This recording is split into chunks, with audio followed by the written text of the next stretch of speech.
G'day everyone and welcome to the Tenpin Premier League, and the TPL Wodonga Classic is where we are this weekend. Hope you're having a fantastic weekend right around Australia, and happy Father's Day to all of our fathers out there watching our broadcast today. Tony Shebeki with you, and I'm joined by Mike Griffith, the High Performance Manager for Tenpin Bowling Australia. How are you, Mike?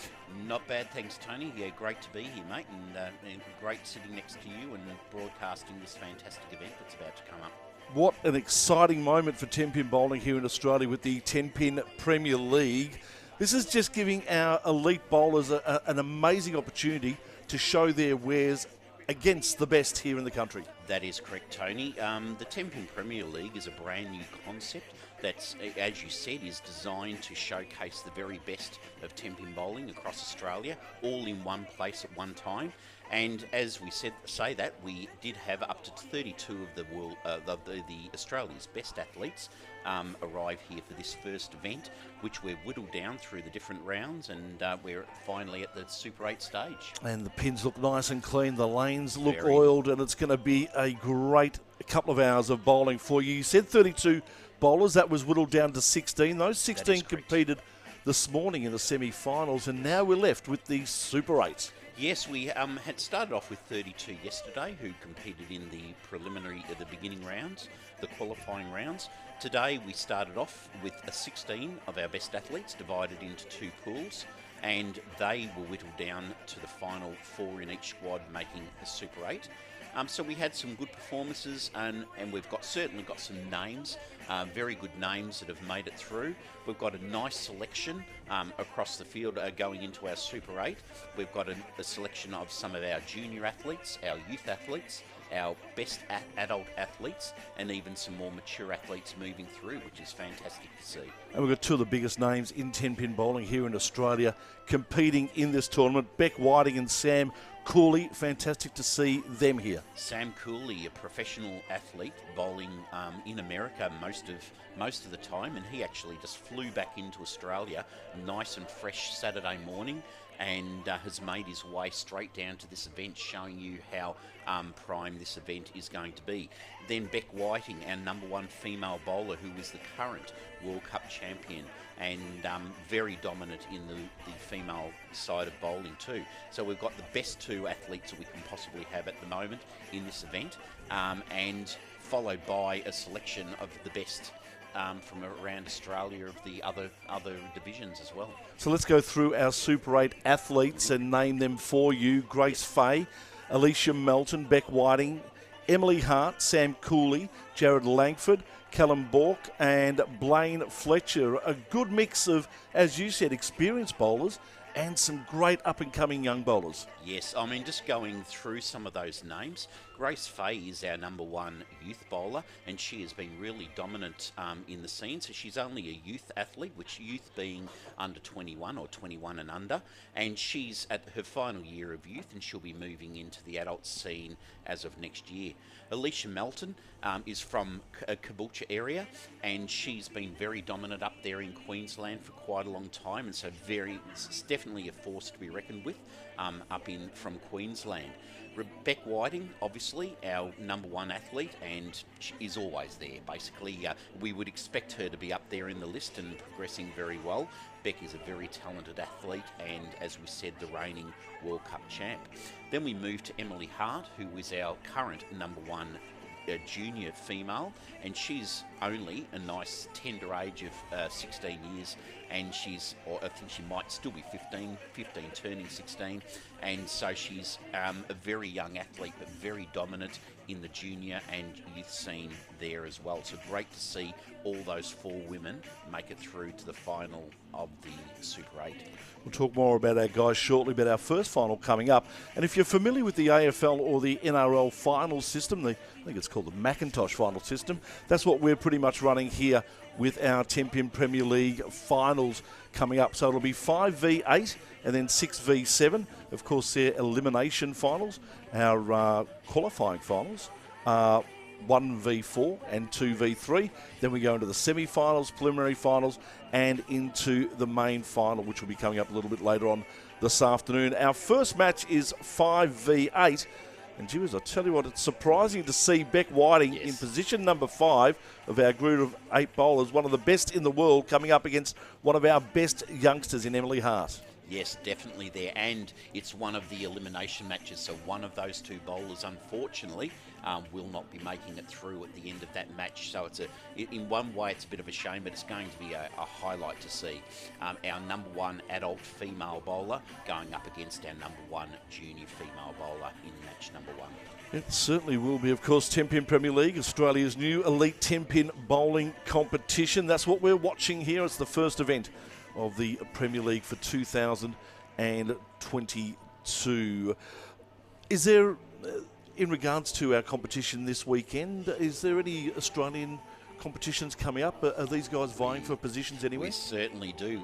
Tenpin Bowling Australia is actually hosting the World Cup and the Para World Cup up in our own lanes, up on Sun City Lanes in Sunshine Coast, and that's happening in November this year. So a major coup to actually get for Australia to be hosting the World Cup for all the countries in the world coming here to lovely Australia and competing on our own turf. So we are actually in the process of selecting our 4 men and 4 women who are going to be part of that. And obviously most of the names that you can sort of see in the front runners there, some of them are in contention for making that team, which will be selected very shortly. So yes, it's certainly an event that we're looking out for and be watching them very carefully, and I suppose there is a lot at stake for the bowlers that are actually bowling here as well. Mike, let's have a chat about the lanes here at the Wodonga Classic, and we have a look at the averages over the competition of the last 2 days, and Jared Langford with the highest average of a 221, Sam Cooley with a 209, and then pretty much the rest of the averages under 200 for our final 8 bowlers. What does that mean in regards to what the lanes are giving them? Best thing to say is the lane conditions are tough, and when we say tough, they're challenging. On the lanes, we put a conditioner, which is a combination of oil and other additives that are put onto the lanes to change the surface and to change the playing field that is out there. I'm just seeing people coming out onto the screen here, so I'll be ready to cut off shortly. But yes, the condition that's been put down for the Wodonga Classic is certainly challenging. It's a lighter oil. The pattern itself has not been advertised, not been revealed. So when people say what pattern are we working on, we cannot sort of actually say what it is publicly. But it is a tough pattern, resulting in lower scores, but that's not a bad thing. It's just like playing on a difficult golf course, and the better players do come through, and they just have to show a little bit more talent in order to conquer the conditions that are down. So the scores are not reflective of how good the bowlers are or how they're performing, because they're playing on a particular field together that is quite challenging. So our first group of bowlers up and practicing on the lanes, Beck Whiting and Emily Hart. This is an elimination final in our Super 8s. It is 5v8. So as you said before, Mike, one of these bowlers will be out of the competition very, very shortly. One thing just to note, just for the people out there watching, that through all the previous stages of the event, we've been bowling full games, which is 10 frames of Tenpin bowling. This finals TV format is actually down to a 5-frame format. So they're bowling more of a sprint, and it's going to be a half game or format. So maximum score being 150 going into this. So and some people might say, oh, it's only 5 games. How easy is that? That means you've got to get every ball has to work for you. You've got to get every single ball right. Yep, 100%, yes. You have to hit the pocket, basically, and strike from ball 1. You don't have any warm-up period. You don't have any time to settle in, and you've got no time to come back. It's like a 100-metre race. You need to get out of the blocks fast, and you need to finish fast and keep running full on the whole way. And so it's going to be interesting because this is something slightly different. Another thing just to make people aware that this whole tournament has been match play format. And so when we talk about match play format, most people are focusing on scores, and they wonder why certain people with higher averages were further down the list. And it wasn't so much the scores that they shot, it was more the head-to-head. They had to win against their opponent. And so it's like a tennis match where you can play long extended matches that go on forever, or you might be over in 3 sets in 6 love, 6 love, 6 love. And that sort of a format, the match play, is how they got through to this stage. So we look at the averages, and sometimes some people, like Emily's, got through on the 166 average earlier today, but she had 8 points for a win. So she managed to win the games that she was up against, knowing that she's a good competitor and going up against the opponent as opposed to the scores. Runner-up in the Werribee Youth Cup in her quest for back-to-back Australia Youth female ranking titles. Emily Hart, we just saw her pick up the spare there, and she'll be wanting to do a fair bit of that. Looks like our bowlers are just about finished their practice and will be getting underway very shortly with our first match of the Tenpin Premier League finals. It is Beck Whiting up against Emily Hart. Do I get a tip from you? Am I allowed to? Very hard to judge here because, as we say, we do have our most dominant number one female going up here, but then we've also got the junior bowler who's probably the unknown factor, who is very strong in her own right, and Beck just stepping up onto the approach as play her shot. She comes down. First roll for Beck Whiting and leaves the 7 pin. That one there, she came in a little bit high on the head pin. Now, when we refer to coming in a little bit high, it just simply means that the head pin is the number one pin right at the front of the deck, and the ideal is to get into the pocket, which is just slightly to the right of that, to obviously get a best chance at strike. And with her ball, it just came a little bit too high or a little bit too close to the head pin, as opposed to what you're probably leaving a 7 pin, which is a corner pin.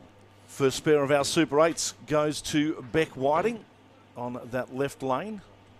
And Emily Hart now makes her way to the approach. Looking very composed.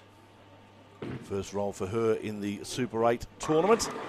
And just in comparison to just what happened there with Beck Whiting, the first one came up high for Beck Whiting. That one there is what we refer to as going too light. And it missed the head pin or missed the front pin, resulting in the 3 pins withstanding. Now, that's just a slight adjustment thing. Normally, the players have 10 frames to adjust and to move around and sort of adjust for that. Unfortunately, in a 5-frame format, we don't want too many of these to happen. Pick up the spare and it won't matter, and she does.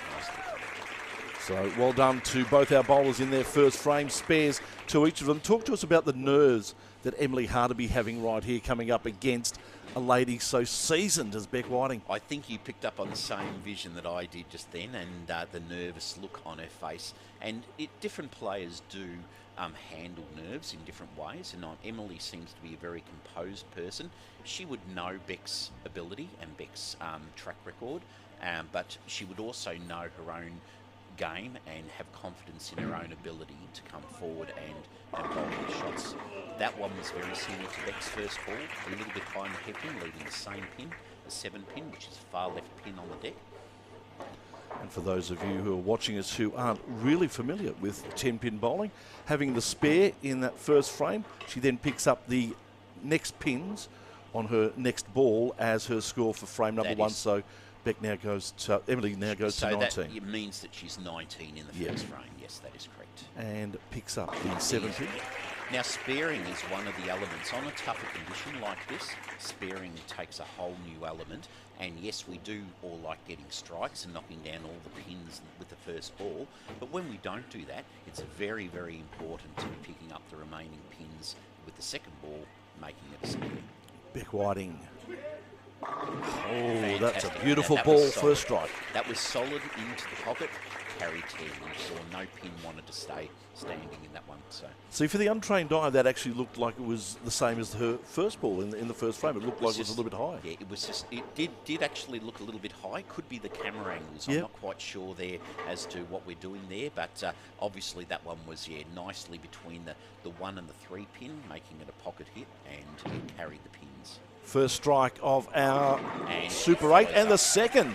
Yeah. Now, Beck Whiting has just sort of come firing out. This is what she's like. Once she gets her eye in, it's very hard to stop Beck. So we just hope that Emily does the same and finds the pocket with this ball and carries 10.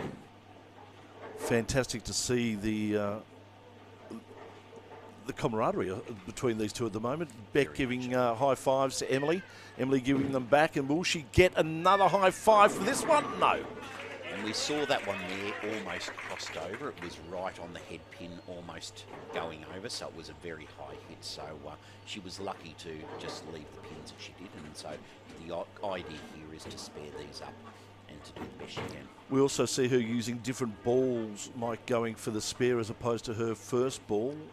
Just like a golfer uses different clubs for different shots, Tenpin bowlers do have different balls for different purposes, and spare balls being a ball that goes a lot straighter, so that you're more likely to pick up the spare with less reaction off the lane. So another spare for Emily, keeps her in contention, but she would need to get a strike here.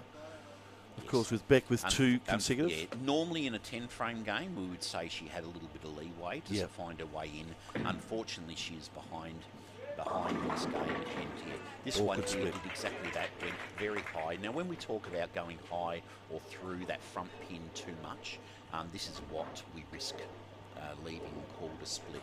Now, split is when you've got pins separated, that one ball cannot hit all the pins at once, and they are spareable, but you need to pretty much kick a pin or ricochet a pin across the lane and not hit the other pins, which splits are good to pick up, very impressive to see done, but they also are very difficult to do. Unfortunately, therefore, Emily, she didn't pick up the split, leaving an open frame for her there in the fourth, and that's going to make it very hard now for Emily to advance in the Super 8s.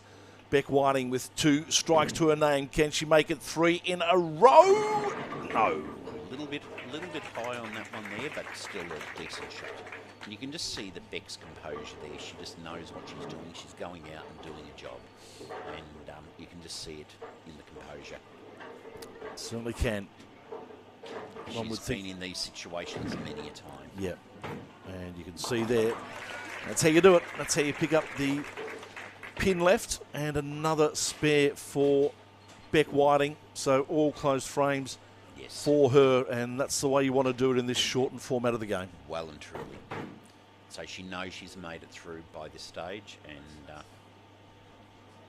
just finishing out the job. So Beck Whiting. That's a nice solid ball. She has a great shot.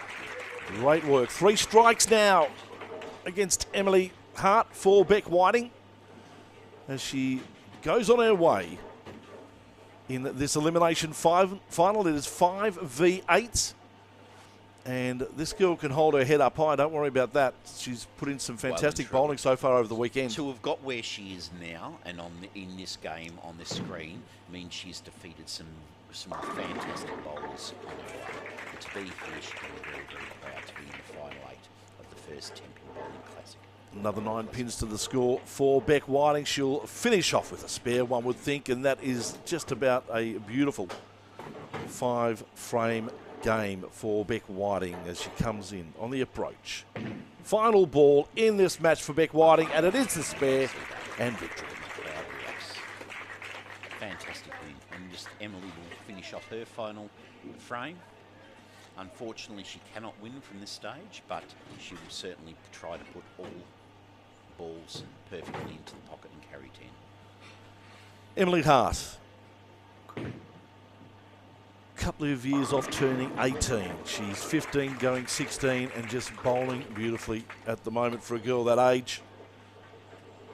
And looking to finish off with a spare and then hopefully her final ball a strike. And for a younger athlete, very composed. You can just see her demeanour there. And she's handling herself very, very well on the lanes against a very tough and more mature field. And there is the spare. So 1 ball left for Emily Hart to finish off her 5-frame game. And let's hope it's a strike for her to be a beautiful way to finish off. Emily's definitely in the eyes of national selectors, even at such a young age. Well and truly, yes. I mean, she, as we say, she's still a very young athlete.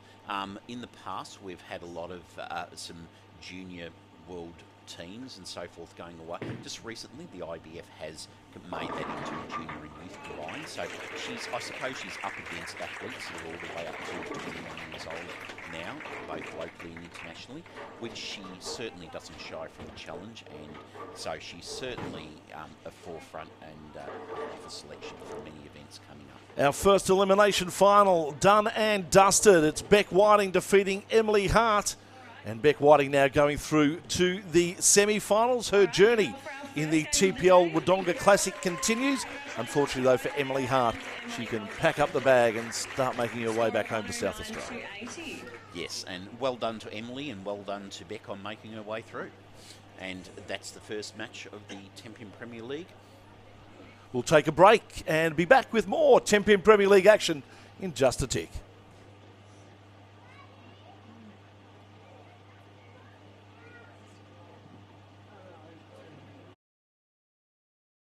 Won't matter, and she does. So well done to both our the remaining pins with the second ball making it a spin. Beck Whiting. Oh, Fantastic. That's a beautiful That ball, was solid. first strike. That was solid into the pocket, carry 10. You saw no pin wanted to stay standing in that one. So See, for the untrained, nicely between the 1 and the 3 pin, making it a pocket hit, and it carried the pins. first strike of our And Super 8 follows and the up. second. Yeah. Now, Beck Whiting as you stage and just finishing out the job. So Beck Whiting. That's a nice Solid ball. ball. She has a great shot here. Great work. 3 strikes now as she comes in on the approach. Final ball in this match for Beck Whiting, and it is a spare and victory. Crowd reacts. Fantastic win. And just Emily will finish off her. Thanks, guys.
And welcome back, our coverage of the TPL Wodonga Classic. Thanks to the Victorian Government, these beautiful pictures that you're seeing now are, of course, of the lovely, idyllic Daylesford and Macedon Ranges region.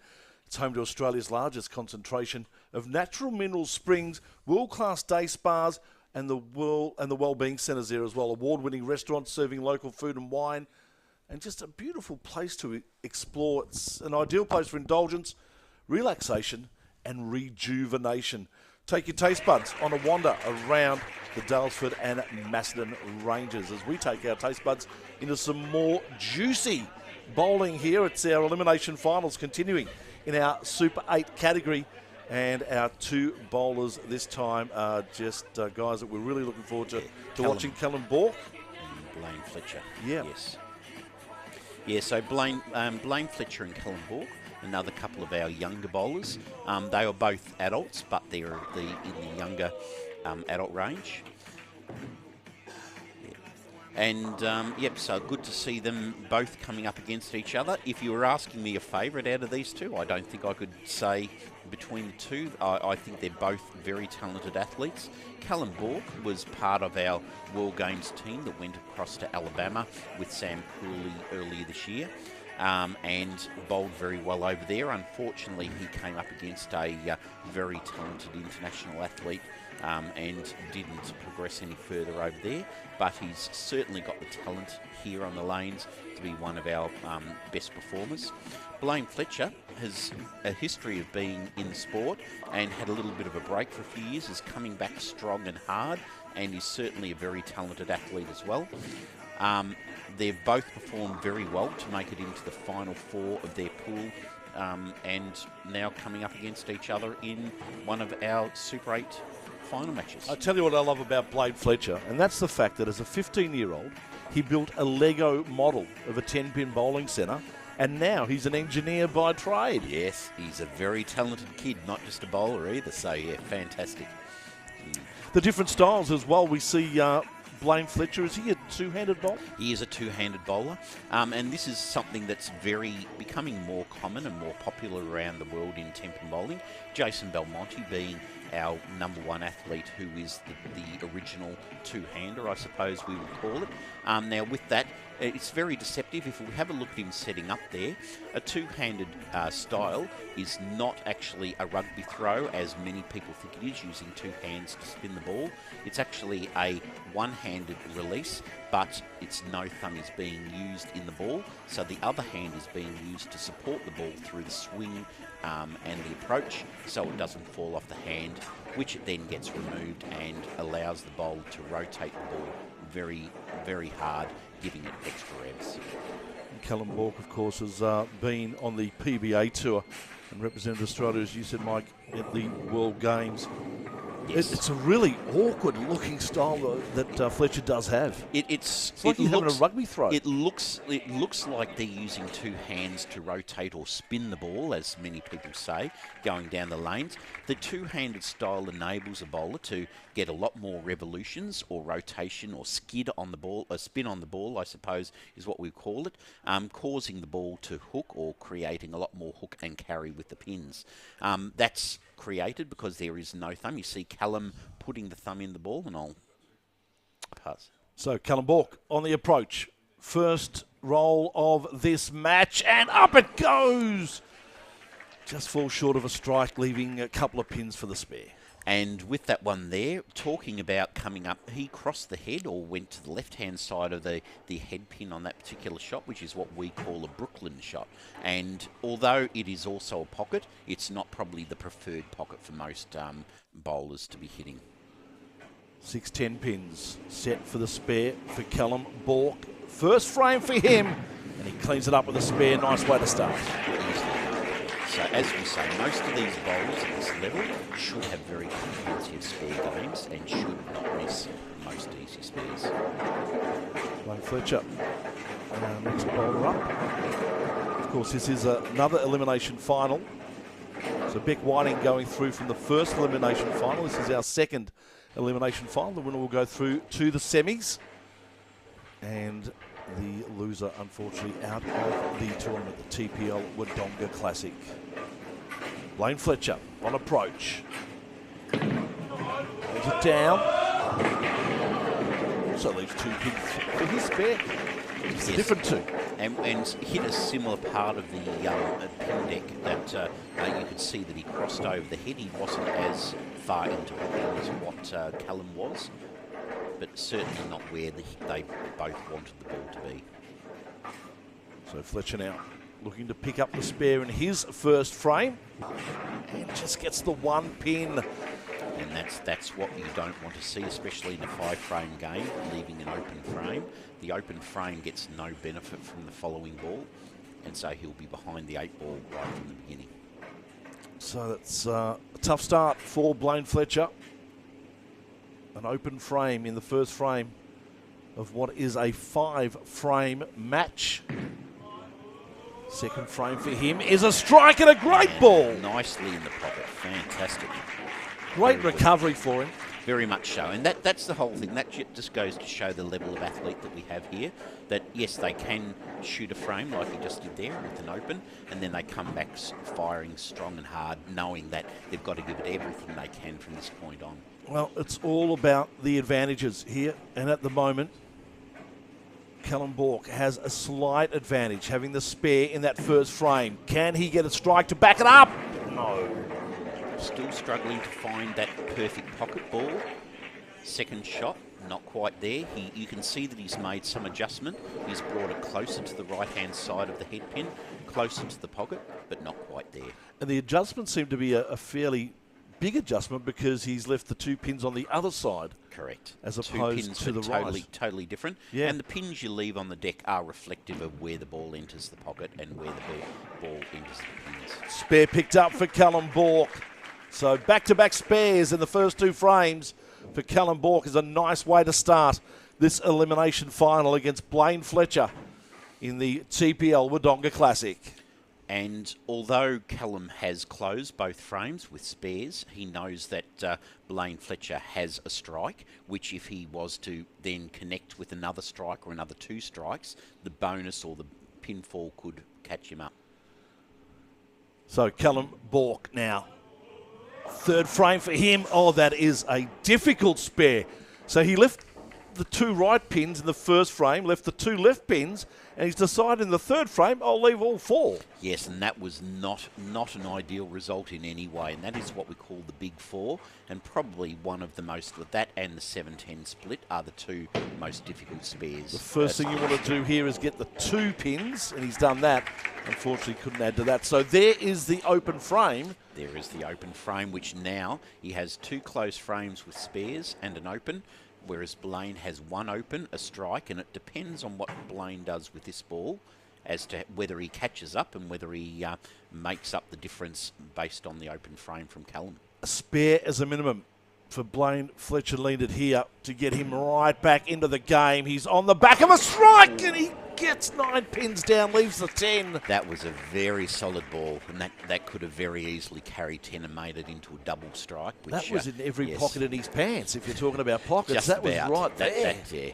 You saw that ball movement, the 2-handed technique, and how it sort of it hooked into the pocket and really whipped hard. All right, so spare minimum for him to back up his strike from the second frame, and that is Blaine Fletcher right back in this game. Yes, you're right there.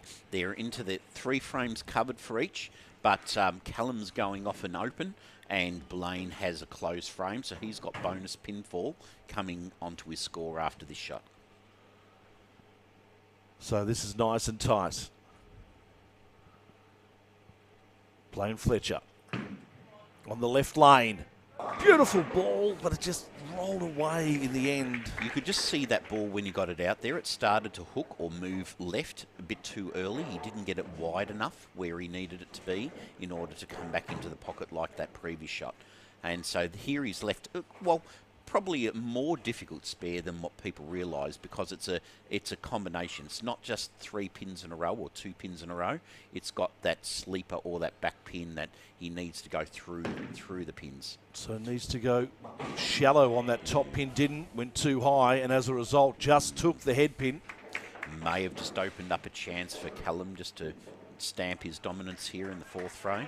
Well, once again, a minimum of a spare for Callum will get him back into serious contention for the win. Another open frame for Callum, and the 5th frame is going to be quite interesting. It's going to be, yeah, very much so. And like Blaine has now 2 opens in a 5-frame game, which unfortunately doesn't set him up in a very good position. Callum Bork, the young gun from WA, puts it down, and another 8 for him. He crossed the head pin there and hit the Brooklyn, which sometimes people do that and get away with a lucky strike, we call it. But this time he did leave the couple of pins. So Callum Bork needs to pick up this spare. Otherwise, it is absolute game on in the 5th frame. Sends it down, just picks up the 1. That is door wide open for both Very bowlers. interesting. Now, a lot of what you're seeing here too out there does not mean that the bowlers are actually bowling bad, or it's reflective of the difficult conditions that they are bowling on, and they're just not reacting the way they would normally expect them to react. You could see that was just a little bit more to the left, a little bit more to the right, and that would have spared that. Or in layman's term, it was too straight. It was too straight. As he comes out, first roll of the 5th frame. We've seen that before. We have, certainly. But it was actually Blaine Fletcher that left that. Certainly the mid part of the lane seems to be reacting a lot too early for both of these bowlers, and they're struggling to get the ball out to the position they need it to be before it hooks back into the pins. So, tough roll here for Callum Bork to get the extra. He does it. Nice spare. Good spare. And a strike here as a follow-up would just be a bonus for him. You're right there. 100%. He needs every pin he can get, because, I mean, if you leave one pin standing, that could be the one pin that loses the game. So, Callum Bork with one roll left. Sends it down. Nice. Great way to finish for Callum Bork. A strike. It's exactly what he needed. Yes. And so now it's just the waiting game just to see what happens, but...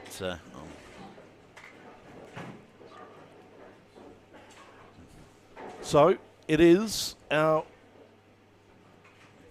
man, Blaine Fletcher. Waiting to see, yep.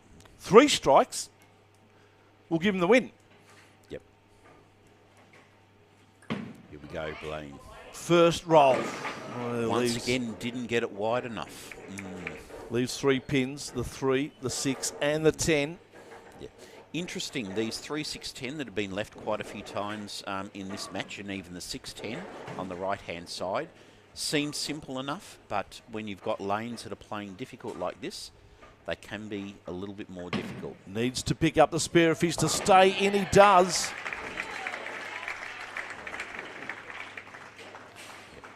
A little bit resigned to the fact. Yeah. Let's see if he can finish off with a strike, though. He'll give it everything he can. No doubt about that.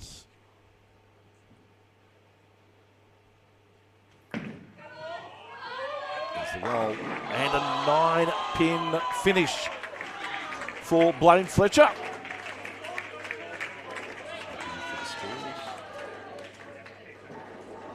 I'd say our man, though, Callum Bork, is the man that has gone through to the semi-finals of the TPL Wodonga Classic. A great effort by him. Yes, very much so. And it's a tie. Hang on, I'm just looking here. I think they're just waiting for confirmation. We have a tie. Yep. Okay, there you go. So we're going into an extra frame. Yeah, apologies to the people out there. We're just waiting to see confirmation of scores before we can sort of make judgments. But so just a little bit of a communication error for us with our scoring computer, but it is Callum Bork up and rolling away in the extra frame. Just picks up the 8. Once again, a little bit too left.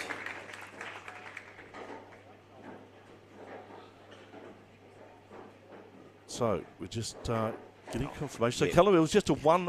Yeah, unfortunately, we're roll. just not 100% sure sort of the rules here on the tie, breaking the tie. It looks like it's a one ball. Yeah, one ball roll either.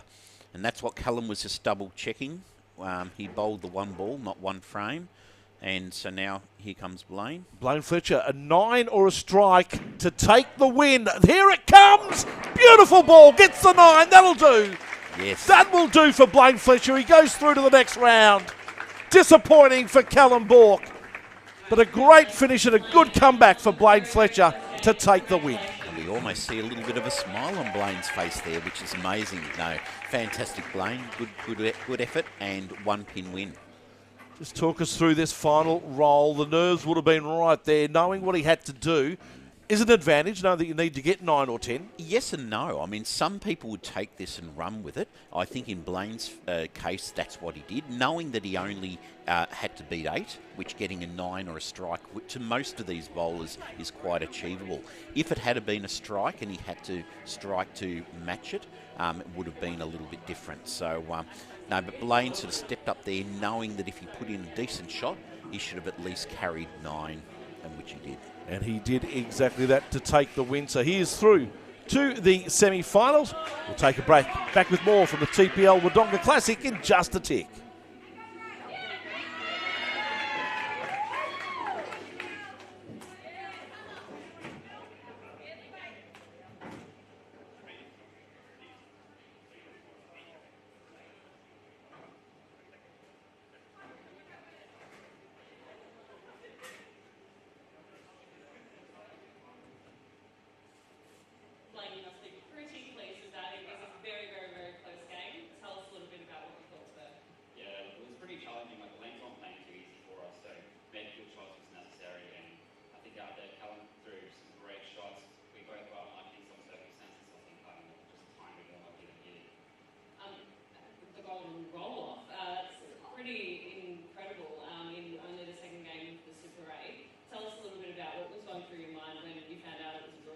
Yeah, I had no idea, so honestly I was quite shocked. Together we had tied. It made me flash back and go, oh, you know, I probably got a bit unlucky with some shots there with Parry and whatnot, but I had to sort of stay calm and refocus to make that final shot in the golden frame.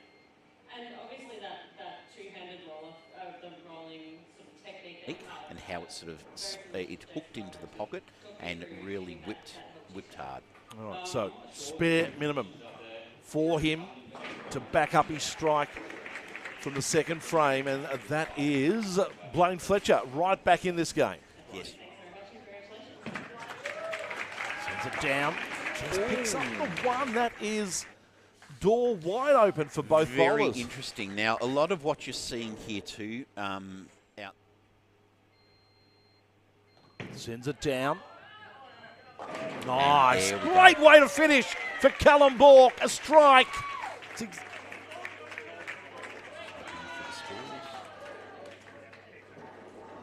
I'd say a man though. Callum One Ball ball roll. either. And that's what Callum was just double checking. He bowled the one ball, not one frame. And so now here comes Blaine. Blaine Fletcher, a 9 or a strike to take the win. Here it comes. Beautiful ball. Gets the 9. That'll do. Yes. That will do for Blaine Fletcher. He goes through to the next round. And welcome back to our coverage of the TPL Wodonga Classic and our pitches. Of course, thanks to the Victorian Government, our major sponsor here of the event and the high country. Stunning mountains, valleys, rivers and lakes are a perfect place for adventure and relaxation year-round. Biking, hiking, horseback riding, all offer spectacular views, tranquil lakes, rolling plains and snow-dusted peaks. The high country also boasts 7 wine regions, an abundance of craft breweries and some of the state's finest Epicurean villages. Fantastic. I tell you what, those scenes looked awesome. Didn't we they? could be sitting back there with a nice glass of wine and enjoying ourselves. All right, so let's get into the action. It is our first qualifying final as our guys just warm themselves up. But 2 surnames that are fairly synonymous now with Tenpin bowling, Langford and Fay. This is one match to look forward to, I tell you what. Jared Langford, who's been dominant, well, he's been bowling very, very well in this event, being a left-hander, using a different part of the lanes, coming up against our number 1 youth athlete, female, Grace Fay, who's also been dominating in the other pools. So this will be a very interesting lineup. And knowing that they do have a second chance in this pool, so it's not direct elimination, but obviously either one of them would like to be the dominant one and go through with the win. The old double chance. Yes. That's what everyone strives for in a different sport when they have the top 8 format, and we're getting that here in our TPL Wodonga Classic. Grace Fay, you mentioned a youth Yep. athlete. So junior is under 18, youth is 18 Yes. to 21. We have in Tenpin bowling, we do have junior, which is 18 or under 18 at the beginning of the year. Then we have youth, which is under 21. Yep. And then after 21, they become what we just call open or adult. But even still, the youth bowlers are technically adult bowlers, and in our sport that juniors can compete in youth can compete in adults and so forth. So it's generally across the field. So it's merely just the restrictive for their particular events. And Jared Langford, gee whiz, he's in good form at the moment. 2021 10-pin Bowling Australia champion on ranking points, and he's carried that form into 2022, which is great. He's a very dominant athlete, and he's the king of the north, they say. And he does live in Queensland and competes a lot in Queensland, and very hard to beat up there too. All right, here we go. 5 frames, qualifying final action. It is 2 good young bowlers coming up against each other. Jared Langford and, of course, Grace Fay.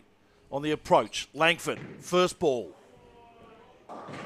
Leaves 3 pins. And he came up a bit high, which he was a bit shocked with that too. He was, wasn't he? Coming He from was the left-hand whoa. side of the lanes, it's the first time it's being played, and he came up and he said, whoa, hold up. Okay, so some adjustments need to be made there for Jared Langford. Second ball of the first frame for him coming up.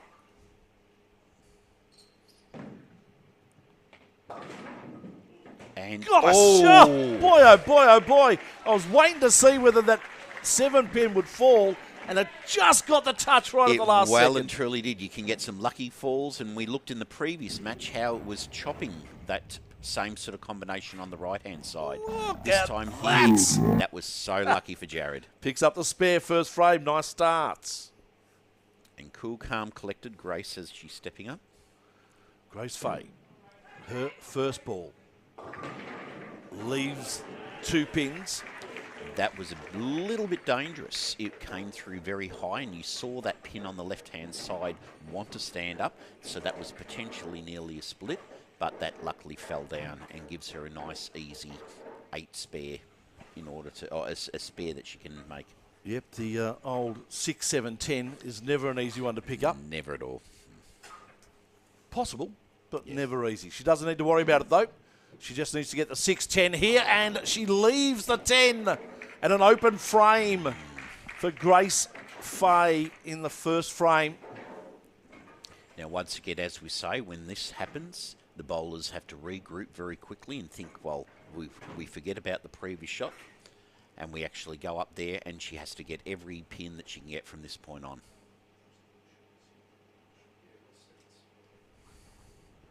So, Grace Fay up to the approach for her second frame. Down it comes. Leaves another 2 pins. Again, even Grace is going left of the head pin. So, yeah, we can see that the lanes out there are playing very, very difficult, and it's requiring a lot of thinking by the athletes to try and tackle this. So, an open frame first up for Grace Fay.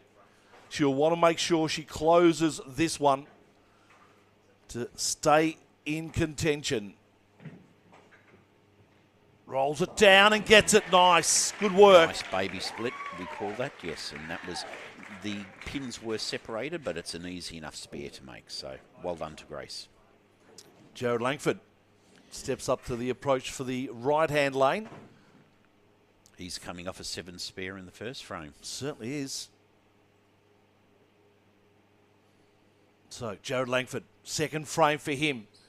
Qualifying final action, and leaves 5 pins. An awkward roll. And I think the shock says it all. We're all shocked at what he's left here. Very interesting leave. This is definitely falling into the category of a split. But when we look, it's 3 on one side and 2 on the other. Boy, oh boy. Jared Langford. Very unusual leave for a left-hander. Tough pick up here. Can he get it? Goes out wide. Just picks up 2 on the left. What he did there was, yes, it was safety. Definitely. What he was only a millimetre or 2 off actually deflecting that front pin across into the other 2. So he actually was going for that one. So as a result of the format. Jared Fay gets another opportunity. So he's had a spare in the first frame. 5-2 in the second. How does he recover? There's the roll. He's got that Looks one good. wider. That's Beautiful. Fantastic roll. That is the recovery you want. And a strike goes on the board. He's first in the qualifying final. And Jared starts to fire. No, that was awesome. It was a bit more difficult to see how wide he actually got with the shot, with the camera angle, but yes, he certainly got it out where he needed to be to slam into the pocket. All right, Grace Fay would love to put a strike on the board here and keep herself up there as well. That's a good start and a fantastic finish. Great work by Grace Fay. She comes back with a strike. She seems a little bit shocked with that, but it certainly slammed into the pocket. I think maybe she was expecting it to move more than what it did, but actually stayed there and slammed into the pocket for a strike. And gives herself a 7-pin lead. Yes. After the first 2 frames. It's a nice place to be. The winner of this goes straight through the preliminary final and will be 1 win away from entering the final. The loser into the semis. Grace Fay sends it down. She's got 1. She doesn't get 2. She leaves a 2-pin pickup for the spare. Wasn't all that bad of a ball. It actually was coming in, just didn't quite come into the pocket the way she expected it to. But she got it out there, and which the good thing was she didn't go left of the headpin. No doubt, though, spare is what she needs. Well and truly. You don't want to leave this one open, Grace. Let's see what she does. Rolls it down. Looks good. Picks it up. That's a nice pickup. Yes. And all those pins, with having a strike in the previous frame, she benefits from both balls in that frame, making her previous frame worth 20. Well, Jared Langford knows what he needs to do. He was 7 pins down at the end of the second frame. Strike in the third for him. Needs to get a double. That's what he needs. What does he roll? It's gone out wide. Oh, gee whiz, that did not come back at all, did it? I think we're all shocked. I mean, honestly, that's about the third interesting shot that Jared's left in this one game. In a 5-frame game, it's not what you want to see. Spare here still leaves him down by 7. Open frame is nearly it. This is a very difficult spare. It's achievable, but let's see how he tackles it. There's the roll. No, just the 2 pins from that. Yep. So 10 pins down now, and this is going to be tough. You can see a little bit of frustration building there with Jared, which is unfortunately a negative aspect of the game, meaning you don't want to get frustrated, but in 5 frames you start to feel like it's going against you. But hopefully he can slam in a strike here. Jared Langford, King of the North, sends the ball south and picks up a strike. Very solid shot. Very good comeback, Jared.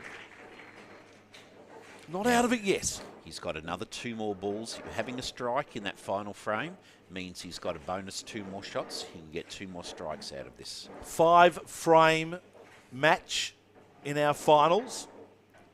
Jared Langford in the 5th at the moment. 3 balls in the 5th frame for him. First one was a strike. Second one sends its way in. Leaves a tough pickup there. He got it nicely wide, but now what we've left here is 2 pins, 1 pin in front of another. We call that a sleeper. Now, although it's only 2 pins, you actually have to go through the 2 pins. You risk hitting one and not the other, which it's not a difficult spare, but it's not an easy one either. So let's see what line he takes. Jared Langford, final ball of the match. Just the one pickup. With hooking balls going across, it's sometimes very difficult to pick it up. So for Jared Langford, that is a 64. Yep, hang on. Was it 50? Oh, sorry, yes. That is correct. 65, I should say, sorry. Yeah, I'm 65. For Jared Langford. 46, yeah. So Grace Fay comes on. 5th frame for her. She's looking good. Let's see if she can shut this down. First ball. Come in. Is it enough? Wow. Now, that's interesting too. Now, this is a slightly different version. We don't necessarily refer to this as a split. We call it a washout. for the mere reason the head pin, or the number 1 pin, is still standing. She didn't quite hit the head pin, didn't hit the pocket, but the pins are separated. But this one here, she must spare it by kicking that front pin across into the 10 pin. It won't matter if she doesn't. She'll still take the win. But she's given it a shot. Just didn't roll into it. Very good effort. And the 3 gives her 9. It gives her 73 and an 8-pin win for Grace Fay in her qualifying final. So in this battle here, the youth prevails. So well done, Grace. Great effort, and well done to Jared too. Unfortunately, he did have a few difficult hits there. And we talk about 10-pin bowling just being like the true intergender sport, and we've seen absolute proof there that the girls can roll just as well as the boys, in this case, if not better. A break, back with more action right here at the TPL Wodonga in just a tick.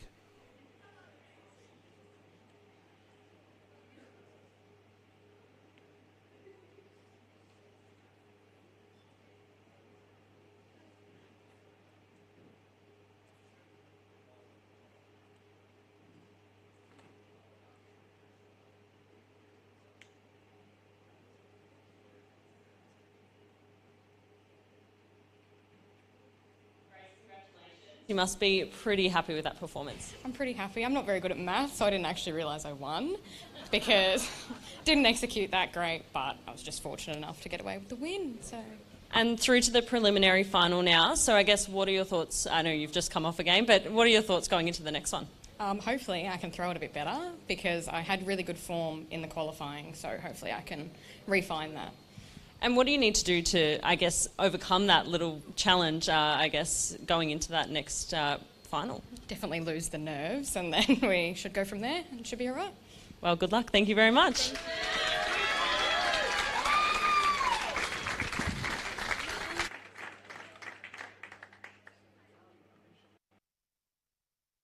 Alrighty, next up we welcome Sam Cooley. Give it up for Sam Cooley, everyone. Second frame for him. Qualifying final action, and leaves 5 pins, an awkward roll. And I think the shock says it all. Cover. There's the roll. He's got that Looks one good. wider and Beautiful. solid. Fantastic roll. That is the recovery. Would love to put a strike on the board here and keep herself up there as well. That's a good start and a fantastic finish. Great work. That's what he needs. What does he roll? It's gone out wide. Oh, gee whiz, that did not come back at all, did it? I think we're all shocked. I mean,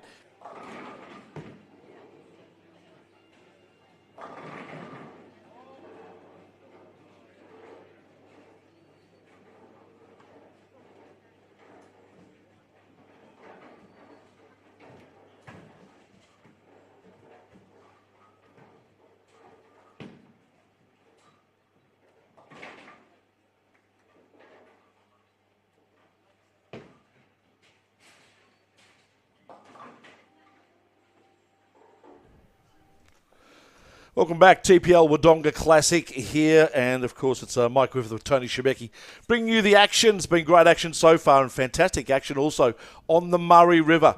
The Murray's temperate climate makes it the perfect year-round holiday. The famous mighty Murray River, one of the world's longest navigable. I think that's the rivers. Yeah, navigable. Stretches 2,700 kilometres from the mountains of the Great Dividing Range in north-east Victoria to near Adelaide in South Australia. What a great place to be, the Murray River, and of course the Victorian Government. Thank you for your support of the TPL Wodonga Classic. Qualifying final number 2, Cooley v Melton. Very interesting to see Sam Cooley performing here. As we said, he's fresh off the plane yesterday morning from the United States where he's been competing, and I think he's come back with a couple of regional PBA wins on this most recent trip, which is excellent to see. So he's bowling really, really well. Off the plane, straight to Wodonga to compete in this event. Alicia Melton bowling all her life. A story of persistence and skill, and here she is in a TPL final up against one of the best bowlers in the world. Amazing, and it just goes to show what sort of a bowler she is and the talent she has to have even made it this far and to be to be competing against Sam Cooley in this match, and I think she's quite confident that she can stand her own in this, and let's see what prevails. I'm sure people would have Sam Cooley as the favourite, but as we've seen in this 5-frame format, anything can happen. Leave an open frame, and that could be disastrous. Anything can happen, and knowing that Queensland, the Kegel Classic earlier this year, Alicia Melton made it through, and she won the tournament against men on their own ground. So she's competing there. She knows what she has to do. She knows she can do it. So certainly don't discount Alicia in this particular match. If there was an Iceman in Tenpin bowling, it's this bloke right here, Yes. Sam Cooley. Cool, you calm. get nothing from emotions on this guy, do you? Yeah, we might actually get a slight smirk from him today, but Wouldn't that he be doesn't fantastic? smile. So we just have to be aware of that. If he smiles, then something must be really impressive. No, He is... Go on, sorry. Sorry, I feel like I'm having a go at him, but I'm certainly not. He's a great man. He So- finished Oh, on he top of just the order. about smiled for us. Here we go. 1v4. Alicia Melton fourth. Sam Cooley, number 1. First bowl is a strike. That is a great effort by Sam Cooley and puts the pressure straight on Alicia Melton from the stars. Fantastic shot by Sam. And here we go. We got a smile a from big him. smile Fantastic, too. Sam. So well done. Good start there for Sam Cooley. Alicia Melton now needs to follow up. There's her first ball. It's high, and as a result, leaves 3 pins for the spare. Yeah, we have a small split there. It's spareable, but certainly not what Alicia needed. Definitely, it seems to be where our bowlers are struggling most at the moment. Is the majority of balls that have caused these splits have been high balls. As Alicia Melton comes through for her second roll, can she get the spare? She doesn't. Just picks up the 2 pins. So obviously on the back foot here against Sam Cooley, knowing that Sam's got a strike on the board already, you would certainly be afraid of what he's going to follow up with here. But in Alicia's stake here, she just needs to get out there and get a strike on the board. Alicia Melton, second frame, sends it down. A strike needed, and she picks up 9 pins. Very solid hit, so she was nearly there. Needs to spare this in order to keep up with Sam. Yeah, spare a minimum here for Alicia Melton, because we know Sam Cooley, when he gets on a run, he gets on a run. Well and truly.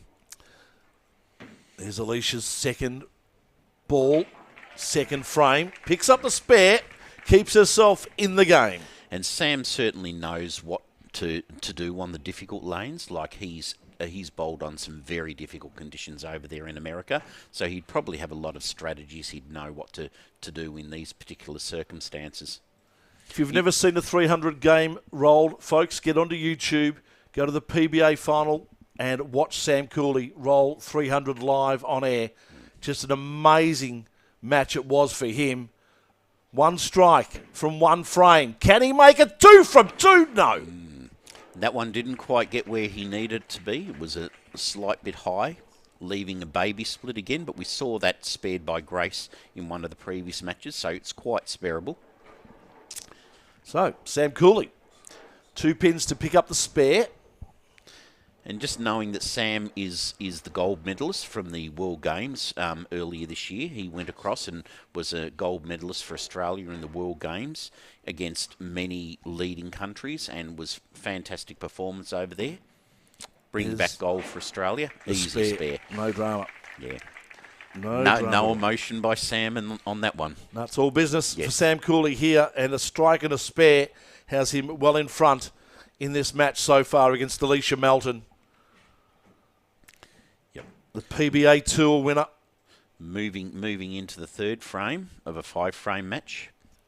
He knows exactly what needs to be done here. A strike here, and you'd nearly feel that he's home. He would know that. Yep. And so would Alicia, unfortunately. He's just going to work. It's routine. Sam Cooley visualises, sends it down on the left lane. Got a bit of air with that, but gets the 9. Yep, trying to get it through the heads or the middle part of the lane and actually get it to the area of the lane or the right part right side of the lanes to allow it to come back and hook into the pocket. So, Sam Cooley with the 1 pin remaining to pick up a second spare.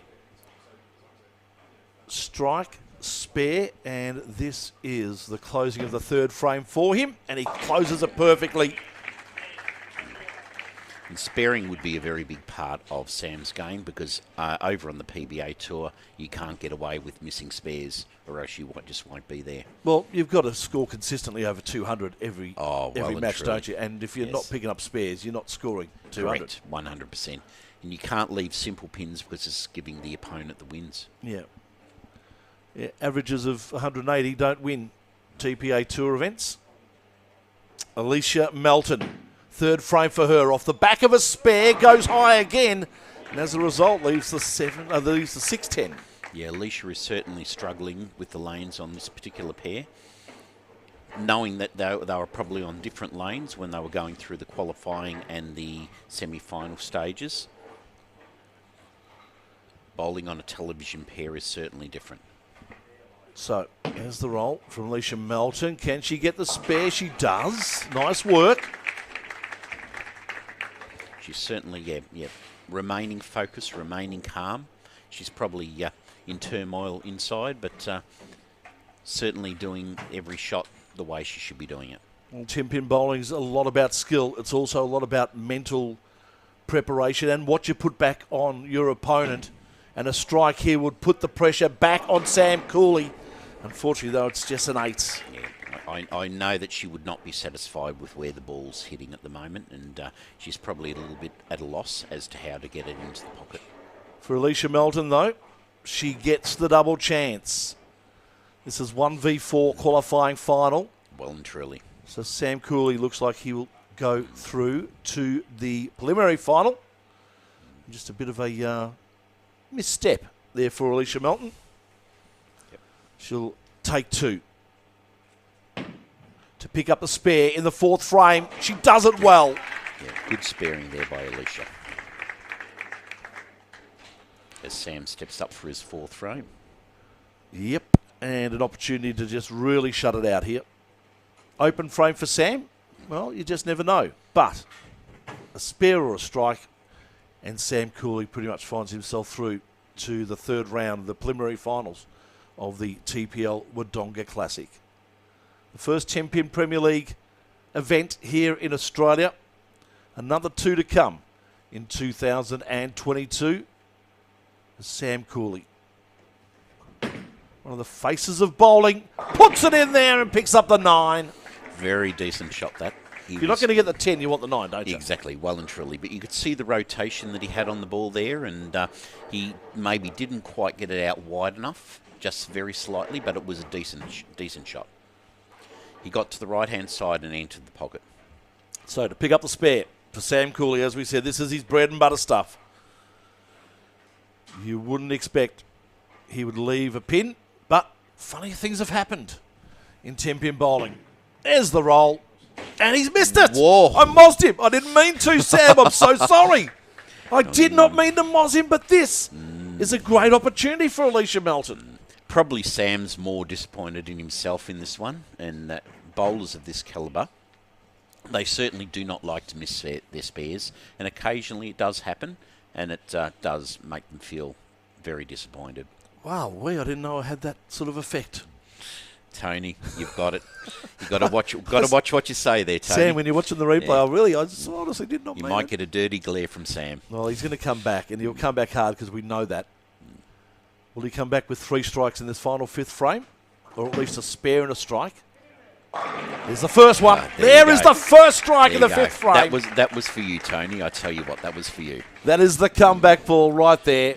If you're going to do it, you do it like that. The one thing that I'm seeing with Sam, though, and correct me if I'm wrong, Mike, he just seems to be getting more air than he normally would with the ball. Is that to try and alleviate the problem with the lane? He's trying to elevate the ball further down the lane, and as we say, they're struggling to keep it on the right-hand side of the lanes and get it through that dry or drier area in the middle part of the lanes. So to do that, you've either got to elevate it more, project it more, put more speed on it, or lessen the hook. Sam Cooley, 1 strike in the 5th frame. Can this be 2? It is. What a bowler. What a comeback. Wow. And a sign of a true champion, this, in that when they do open, they don't dwell on that. They come back and they just maximise the shots that are following. Yep, whenever I leave them open, I'm always kicking myself, and you're right. Yes. It affects your next ball, not this guy. As he is all business. The business of Tenpin bowling for Sam Cooley. An open frame in the 4th. And 2 strikes in the 5th. Final roll. On the approach, Sam Cooley. Can he get 3 from 3? Bang! Ooh. Misses. Got the 9. Very solid. 29 in the final frame, which boosts his score very nicely. And it's, I think it does block him, Leah, 96. Yeah, I think it does block Alicia out, unfortunately. Yeah, it'll be 95 is the most Alicia can get with 3 strikes. Looking at that. So, unfortunately, yeah, Alicia will go out there to try and get every pin she can. And there's the first one. Great work by Alicia Melton. That is the way to show people that you are serious and you're still in the game. She may lose this one, but this will do her confidence so much good. And this is where having that double and a 9 by Sam in the end, getting every single pin that he could possibly do, he knew that Alicia could be coming back at him like this. And if he didn't get that double, he could have been in trouble right now. Second roll, 5th frame, another strike. Wow-wee, Alicia Melton. Yep, Alicia's ready for the next match. I tell you what, she's saying, I found it. I'm there. How good is this? We speak about great comebacks. Alicia with a 7-2 open frame in the 1st. 3 spares in 2, 3 and 4. And can she finish it off with 3 strikes? Strike here, she'll lose by 1 pin. And it'll be a bitter-sweet loss, no doubt. Oh, 9. Oh, 9. She finished off exactly the same way as Sam Cooley did with a 94. Sam Cooley at 96 takes it by 2 pins. But what an enthralling match. That was good. And that just goes to show, leaving an open pin like Sam did in the 4th frame, you don't dwell on it, you come back and you play the game. And as you said, if he did not get a double, he was gone. Oh, gee whiz, that was great bowling. Haven't we seen 4 amazing matches so far in this final round of the TPL Wodonga Classic? That gets us into round 2. It is the semi-finals coming up shortly right here on our coverage of the TPL Wodonga Classic. Or lessen the hook. Sam Cooley, 1 strike in the 5th frame. Can this be 2? It is. What a bowler. What a comeback. Wow. Sam Cooley, can he get 3 from 3? Bang. Ooh. Misses.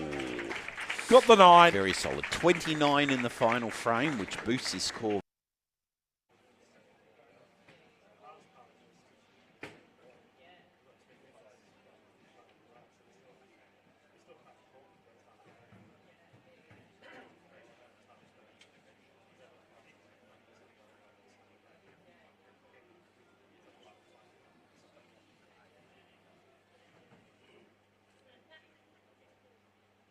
So big congratulations, Sam.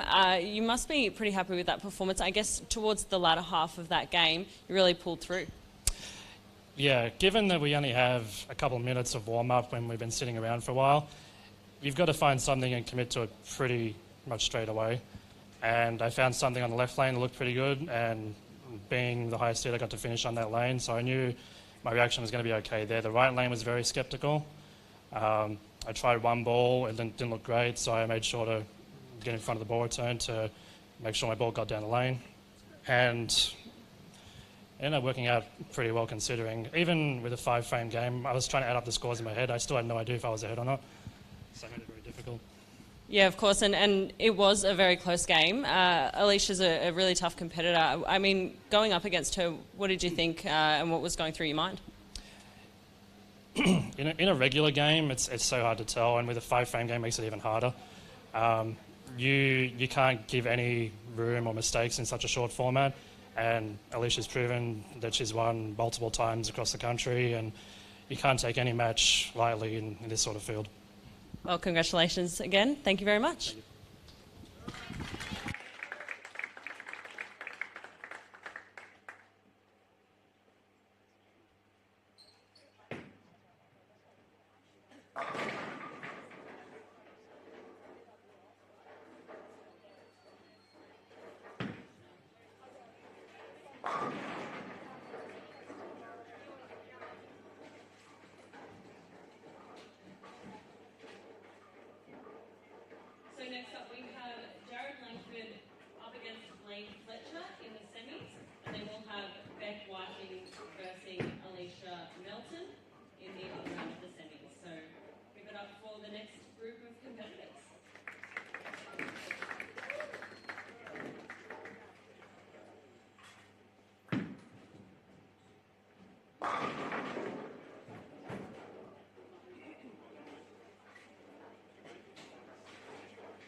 we're ready to kick off. So give it up for Jared.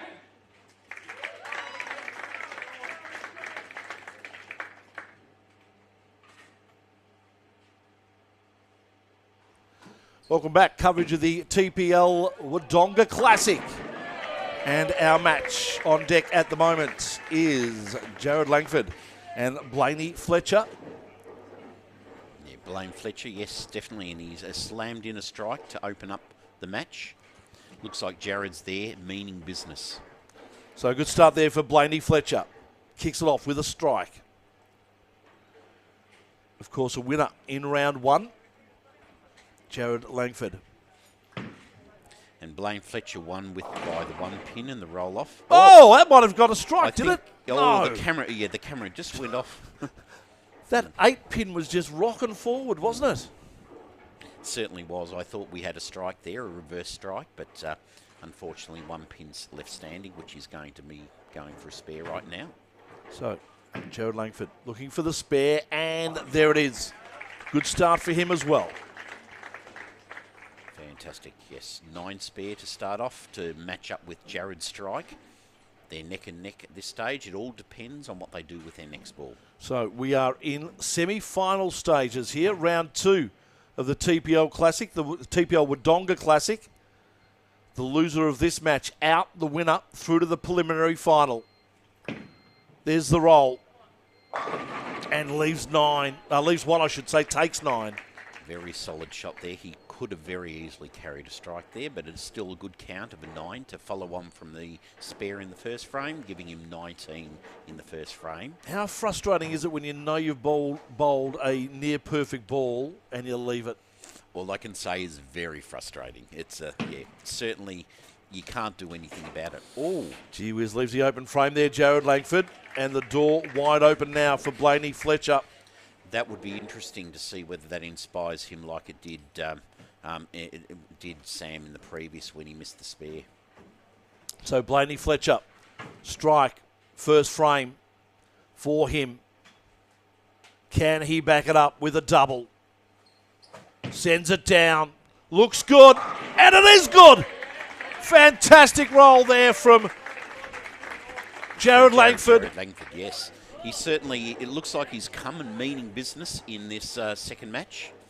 He's just got the previous game, we could see that he was getting a lot of unusual hits, unusual leaves and splits and everything, which was confusing him. He's come in with a different mindset, possibly different equipment, different tactics, and he's succeeding with the double. My apologies there. Had my bowlers mixed up. Forgot about the first straight into the second for Blaney Fletcher. So it's Jared Langford looking for a double. Didn't get it, unfortunately. He's got a double. That was going for his third ball, the third frame. So he's scored a, he's, what did he, I can't even see what he got. Yeah, a 7. I thought there was a sleeper there, yes. Yes, 7. So it's a double and a 7. So it makes 27 for the first frame. And here he goes. This could be very difficult. It's got a sleeper and a baby split. So it's a matter of getting the ball between them as well as carrying the back pin. 3, 9 and 10. Picks up the 2. Yeah, picks up the sleeper, doesn't carry the 10 pin. But still, he's got a double and an open. Whereas Blaine is now going on for his shot. So Blaney Fletcher had a win in the first round. Can he keep that momentum going? Let's see how he comes back after his spare miss. Sends it down, two-handed bowler. Picks up the strike. Good work. He says, there you go. That's how you do it. And he did what he had to do. He carried 10, but that was what we call a Brooklyn strike because it crossed over to the other side of the head pin, and it looks like they fall a little bit more lucky. So, I know where I've worked out. I've worked out where I went wrong. Yes. Yeah. This is Blaney Fletcher, on yes, the correct. Approach, not Jared Langford. Yep. And Fletcher sends down the next one. That is an awkward split. Yeah, things aren't working in the way that Blaine would like them to. that's another split. Unfortunately, it's quite a difficult split, and it's likely to be another open frame. So 2 pins to pick up. Wants to get one at least. Wants to get the spare, but gets a single. Sometimes in those situations, the 1 pin counts as double against the strike in the previous frame. So it was actually worth 2 pins to pick up the one there. And so he probably was going for every pin that he could possibly get, and hope that Jared has similar difficulty as what he's been having in the last couple of frames. So Jared Langford started off with 2 strikes. Open 3rd frame. What does he do here? Picks up 9. Very solid shot by Jared. So, as you say, Jared's just seems like a different person this game than what he was in the previous match. He certainly learnt from what was happening, made adjustments, and that ball was very, very solid, leaving a cold 7 pin. Talking to himself, just working out in his head what he needs to do and what he maybe did wrong. Wasn't too much wrong with it. No, certainly Looked wasn't. like a nice ball. Certainly wasn't. Jared Langford steps up. 4th frame. Closes. Does.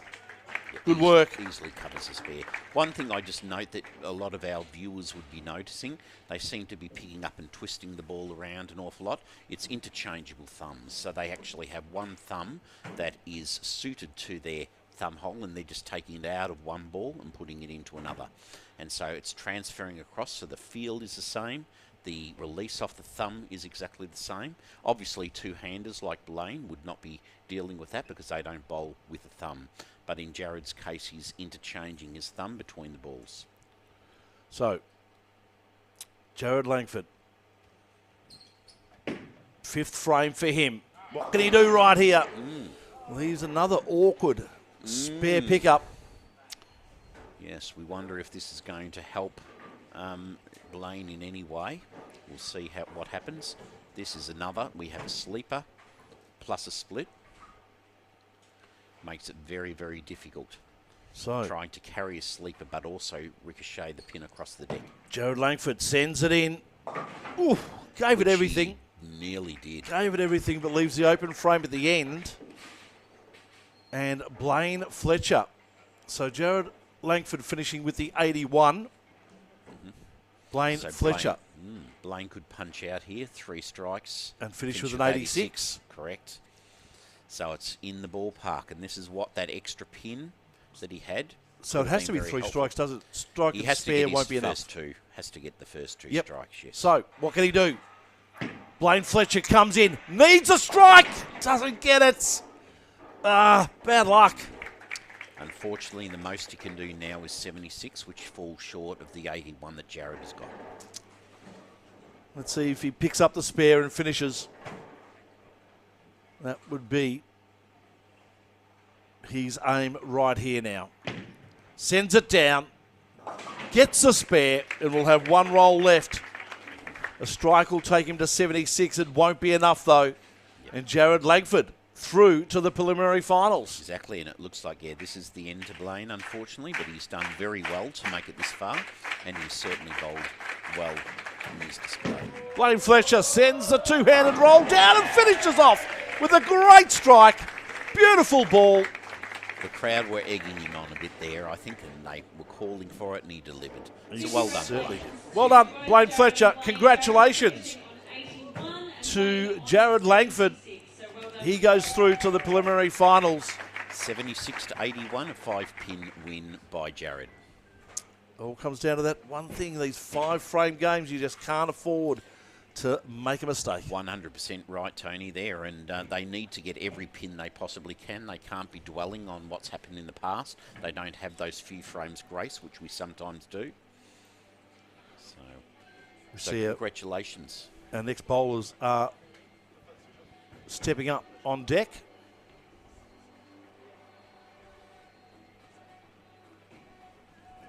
Beck Whiting stepping up here. Of course, she was in the preliminary final first up.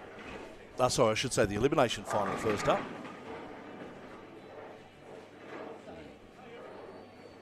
A quick break. Back with our next semi-final in just a tick.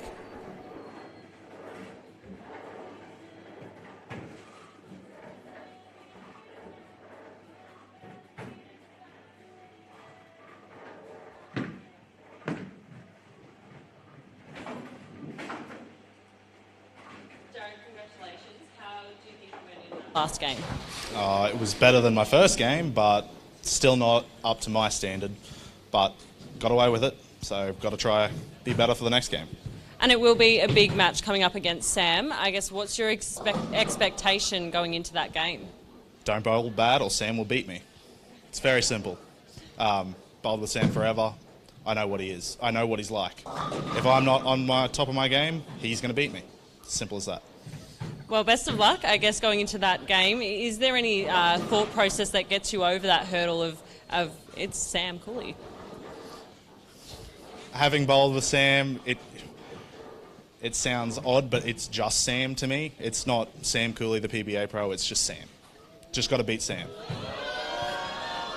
Well done. Thank you so much. Congratulations.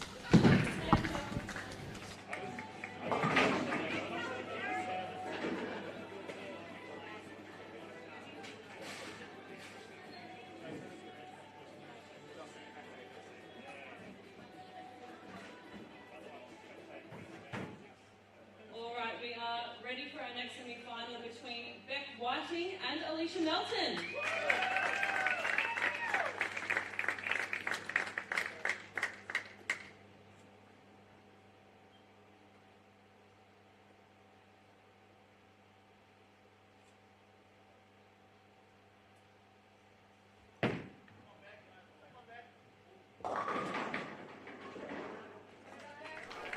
Welcome back, TPL Wodonga Classic. It is our second semi-final. Beck Whiting up against Alicia Melton.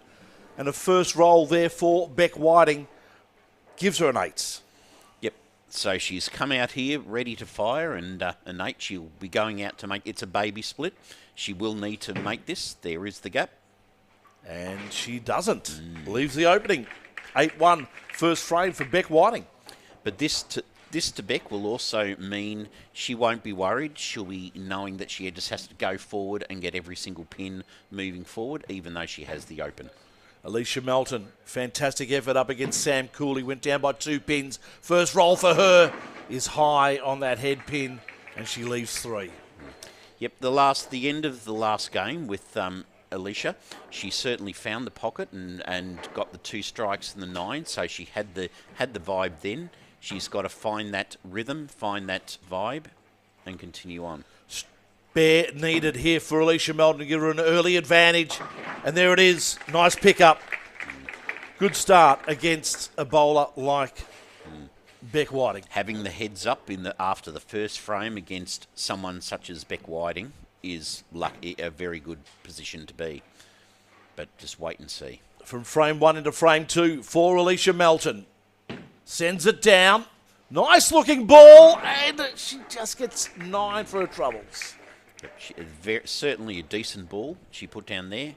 Cold 10 pin, left standing. Should be an easy spare for Alicia. And should be an easy spare for most bowlers of this calibre. 19 in the first frame. Yeah, nice moving start. on for a spare in the second. Here we go. Alicia Melton looking to put the pressure right on Beck Whiting. Sends it down and misses. Wow. Did I just do what you did in the You previous just may frame? have. I think I may have jinxed Alicia, because You we're just just saying may how have. easy the spares are as Beck steps up. So a spare here for Beck Whiting gets her right into the game. A strike gives her a nice little advantage. Beck Whiting, second frame, rolls it in.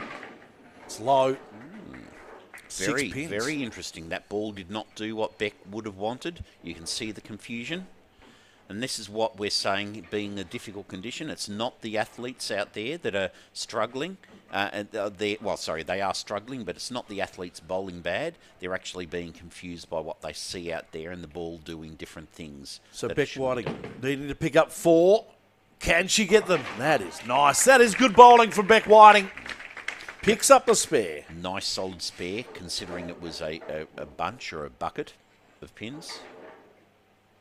See the replay, just puts it in the perfect spot. Gets the head pin, make sure you clear that out of the way, and then the rest did the job. Now with the spare, what she does here with the first ball, the remaining following, makes a big difference. Let's see what she does. Sends it down. Is it a strike? No. 9. If it's not a strike, that's the next best thing. and scores are tied. So that 9 carries on. So yes, it's 28 each in the second frame. With the 9, obviously, I'm not going to speak too soon here, but we would assume that Beck Whiting would spare this single pin. That's what professional bowlers do, as Beck Whiting sends it down, and it does it easy. Spare in the third frame for Beck Whiting. And I hope it's not what professional commentators do when we jinx them and make them Oh, miss. you'd be surprised how often it happens. Yes. Just got to watch a game of footy or something, and you see the guy say, he's a moral from here, and bang, misses. All right, Alicia Melton needs a spare. Sends it down. Does she get a good ball? Well, yeah. Once again, a little bit to the left of the head pin, or where she needed it to be also. A baby slip once again. We refer to the baby slip, meaning a ball can actually go in between the 2 pins, but it's a relatively easy pin using deflection, easy spare using some deflection to pick it up. Pick up the front pin. Get the deflection onto the back pin. That is what she's aiming to do. And she didn't. That ball straightened right up. And just the 1 pin picked up has now put her on the back foot. Unfortunately, Alicia is looking a little bit confused, the same way as Beck is. Just not quite sure what the ball is doing. They lose a little bit of trust in the ball that is going down, not knowing exactly what it's going to do. Alicia Melton back on the approach. 4th frame. And that looks good. It's not, though. Well, it is, but it's not. It looked certainly much more solid than the previous shots and could have very easily carried 10 there for the strike, but unfortunately she left 1 standing. She's in a world of pain at the moment, Alicia Melton, just trying to understand these lanes and how it's working with her ball. You can see just that little bit of frustration around her at the moment. Can she get the spare? She does. Good work, Alicia. And in addition to the pressure that she's feeling from the lanes and the ball reaction, having someone such as Beck Whiting sitting behind you and bowling against you puts that added pressure on, because you know that you don't have any time or any place to take your foot off the accelerator. Ladies just trying to work out who's up next. It is Beck Whiting. She'll roll her 4th and go straight in to the 5th and final. And then Alicia will know exactly what she may need. So Beck, she will know that she needs to close this frame. An open frame and the door is there. She basically would be going out to get every pin. There's the roll. How is it? It's good. It is perfect. Yep. A lovely ball from Beck Whiting. And as we said earlier with Sam Cooley, that is what champions do. They know what they need to do at any specific time, and they deliver it. You see the focus. You can see just the dedication, the focus, and the confidence in her own ability too. She's up by 11 at the end of the 3rd. And a strike in the 4th. Down it goes. Is this a double? It is. It is a double for Beck Whiting. And it is a claim to a victory here, one would think. Yes, I would say so, well and truly. And give a true champion a sniff of victory and they go for it. You can just see. And this is where that true champion of Beck Whiting comes through. Our first 10-pin Premier League event here in Wodonga. The Wodonga Classic. Second roll of the dice for Beck Whiting in the 5th frame. And she's picked up another. 3 in a row. And that actually made it a 4-bagger too, I think. Yeah, she had a strike in the 4th frame and then 3 in the 10th. Is that correct? No, she had a spare in the 4th. Oh, sorry. She's had, 3, yeah. Sorry, a spare in the 3rd. 3rd, yes. And she's had 3 in a row. So, one more ball. Sorry, I'm jumping ahead of myself. So That's all here right. we go. That's my coach prediction here. So Beck Whiting looking to finish off this final with 4 strikes in a row, and she just misses it. Oh, the anticipation was there. The crowd threw their head back, and Beck takes a nice, handy lead. 107. It is. That is correct. And Alicia going through. Alicia Melton, first ball in the 5th frame is a 9 for her. So she can't win. She couldn't win. No. But she can finish off. She certainly will. She'll be trying for every pin she can get to finish off her time in the Tenpin Premier League. What a great introduction for her. And she sends this one down, gets the spare, and we'll have one more roll to finish off Yep. her semi-final. Here we go, final ball. Let's see if she can get a strike. Alicia Melton went so close against Sam Cooley. Finishes off with a 7 and a 73 for Alicia Melton, but 107 from Beck Whiting. Yep. When you get 107 in 5 frames, you're always going to go pretty close to winning. You're right there. A decent score for a 5-frame game, yes. And she's certainly come out there fighting, saying, this is mine. She's wanting this. The crowd very appreciative of what these ladies have just put forward. Enjoy the replay of that game. A quick break for us, and we'll be back with our final matches in the TPL Wodonga Classic. Beck Whiting by 11 at the end of the third, and a strike in the fourth. Down it goes. Is this a double? It is. It is a double for Beck Whiting. Our first 10-pin Premier League event here in Wodonga. The Wodonga Classic. Second roll of the dice for Beck Whiting in the 5th frame. And she's picked up another. 3 in a row. And that actually made it a 4-bagger too, I think.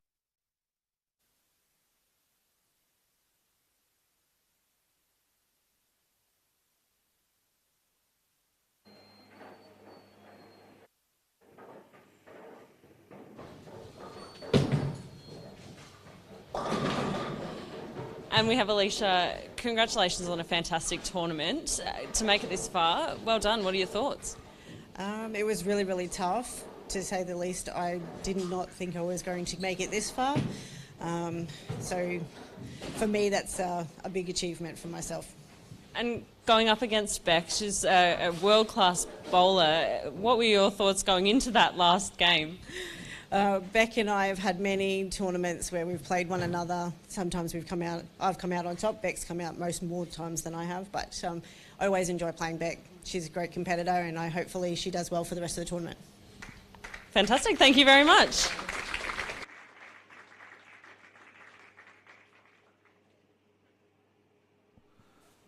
All right, hearing there from Alicia Melton, just so proud of herself to be putting it up against the best in the world.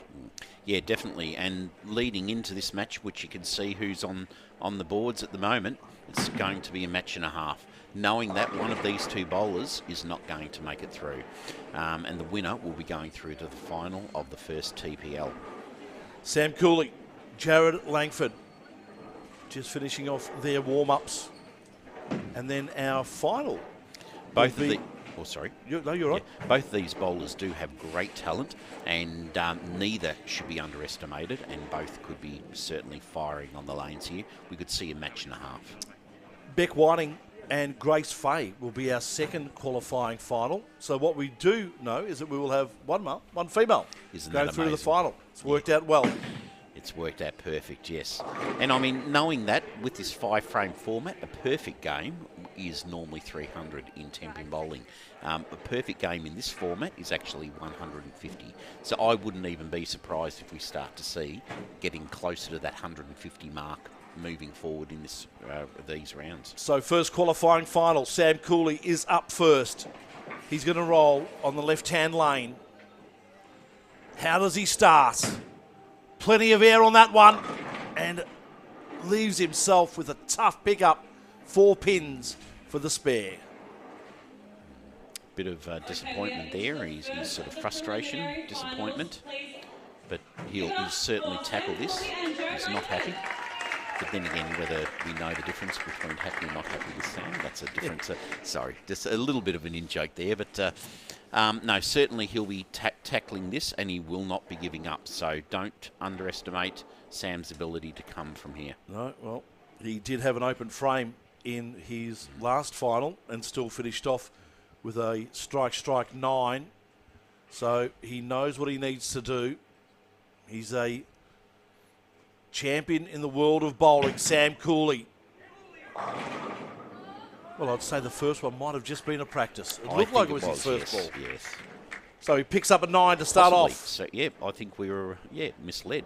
Well, they shook hands. I thought so and then too. he had a practice. That's all right. We're there now. And he's off and running with a 9, Sam Cooley. Nice way to start. It's all right. We're just commentators. It's all right. Yes, exactly. These are the guys with the brains out there at the moment. They know where they're at. Can he pick up a spare? He does. Easy job for Sam Cooley. It's a great spare. As you say, spares like that should be so simple. Should be a walk in the park for bowlers like this. Let's see how Jared comes into this match, knowing that he's been getting better as the games have been going on. Jared Langford, the king of the north, they call him. He's a powerful left-handed bowler and sends that one down. First ball, first game is a strike. Very solid shot. Very solid. He means business. He knows who he's up against. He knows what he has to do. And he's given himself every chance to be there. Knowing that Sam had an open in the... a spare in the first. And Jared's coming off with a strike. So what he does with the next ball is crucial. What a fantastic start for Jared Langford. A strike in the first frame. On the approach. Second frame. Can it be 2 in a row? It is! It is a powerful statement from Jared Langford at the start of this one. The first 2 strikes on his way to that magical 150 that I was talking about just a moment ago. Now it's up to Sam to actually catch Jared because he's actually going backwards with this score and he needs to catch up and to have any chance of winning this game. He knows exactly what he needs to do. Sam Cooley. Can he deliver what he needs to do? We're about to find out. Spare in the first frame for Sam Cooley. Second frame, the roll. In it comes, another 9. That was a decent ball. He did everything he needed to do with that one there. He could have very easily carried 10 and got the strike. Corner pin, standing, needs to be spared. Needs to be, and one would think will be, by Sam Cooley. Bread and butter stuff. The 10 pin. Well and truly. Now, knowing that Jared has a double going into the third frame, and every pin that he gets with his first ball of his next shot is going to count back to the first frame. Sam Cooley picks up the spare. Keeps himself right in this match. And knowing that normally in a longer format of the game, you would not be worried at this. But at the moment, everything is crucial on what Jared does with the next ball and what Sam does here. Well, he Sam really will lead off this third frame. Let's see if he can put the pressure back on Jared Langford, who is probably putting the pressure on himself as well. Knowing that he has 2 strikes behind him, Jared Langford would love to keep that up. Sam Cooley would be hoping to get a strike here.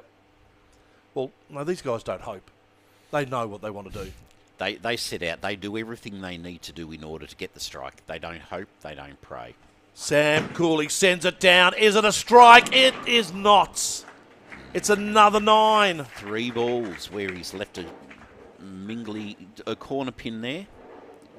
Would be eating away at him, but he's trying to regain, maintain his composure and do the job.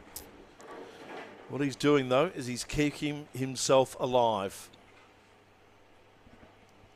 Because if he can finish with 4 strikes, then all of a sudden, Jared Langford just needs to keep delivering.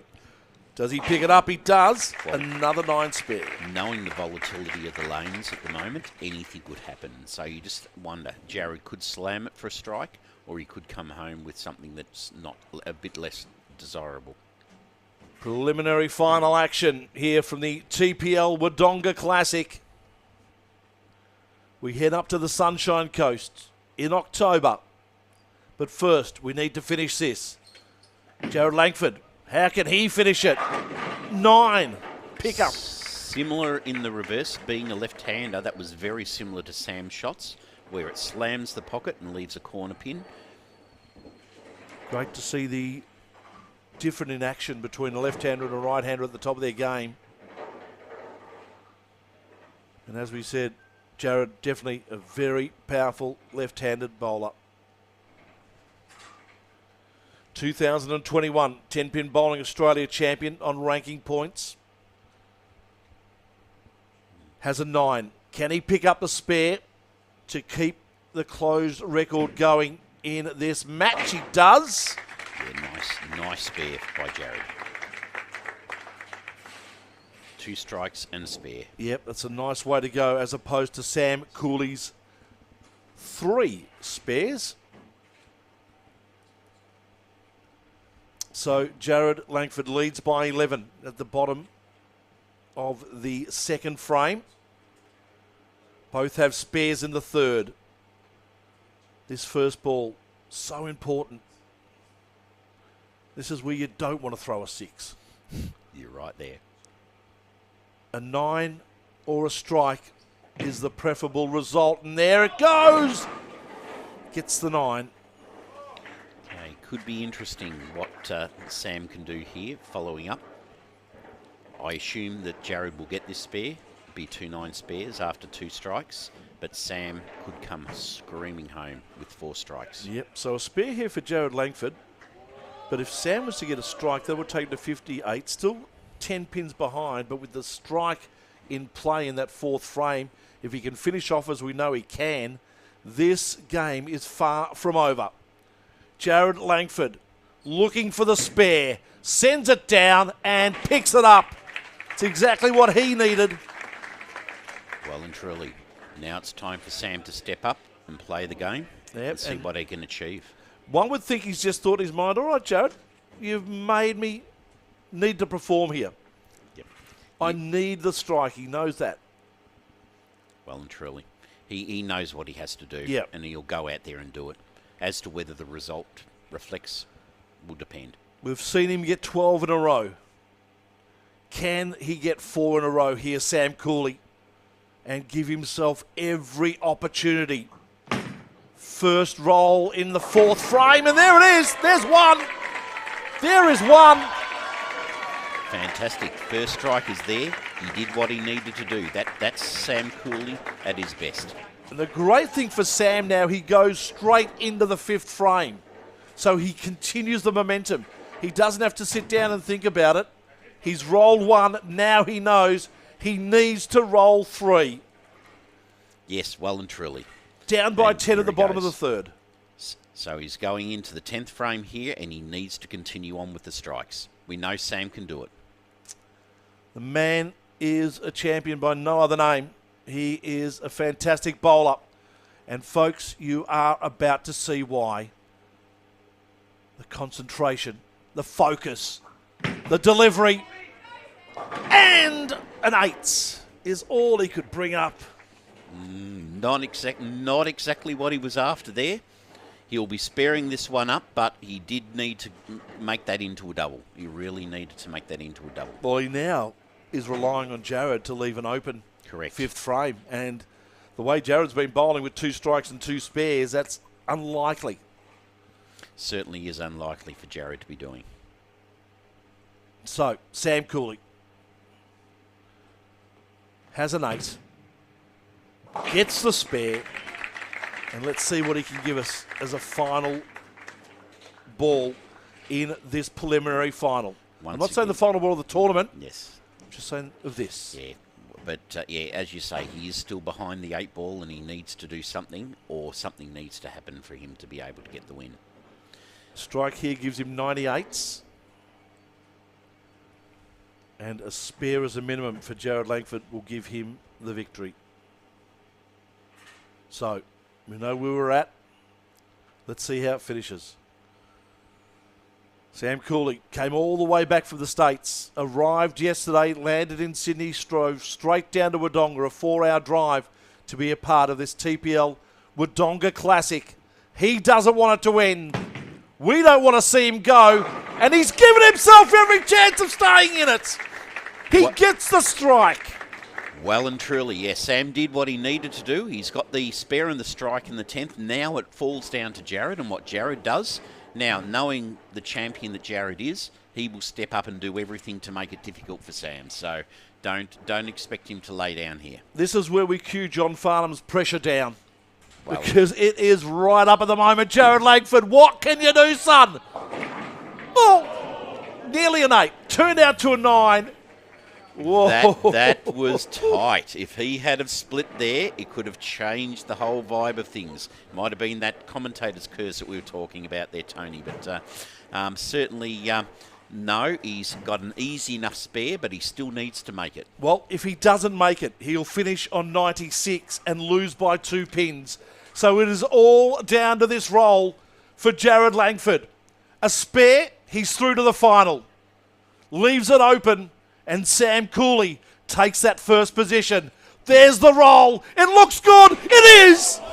Jared Langford gets himself into the final by a matter of millimetres. That ball was on the precipice. Matter of millimetres. That was so close. I actually thought that was going over the edge. That was so close. But wow. I think Jared was well and truly confident with Look that. at that right there. Gee whiz. Oh, how that didn't go into the gutter is beyond us. Perfect ball. He needs to stay on the lanes with this shot to carry some pins to get the win. And here it is. Through a strike. How else would you finish, Jared Langford? Exactly the same way as you started. A strike at the start and a strike at the end. And the thing I like to see is both bowlers smiling and greeting each other at the end. The teammanship there was fantastic. A 9-pin victory to Jared Langford over one of the best in the world, Sam Cooley. He'll be pretty proud of that. But the job's not done yet. Unfortunately, though, for Sam it is. We lose him from the tournament. But Jared Langford through to the final, and it'll be up against one of these ladies. Who's going to go through, Beck or Grace? We'll find out in just a tick.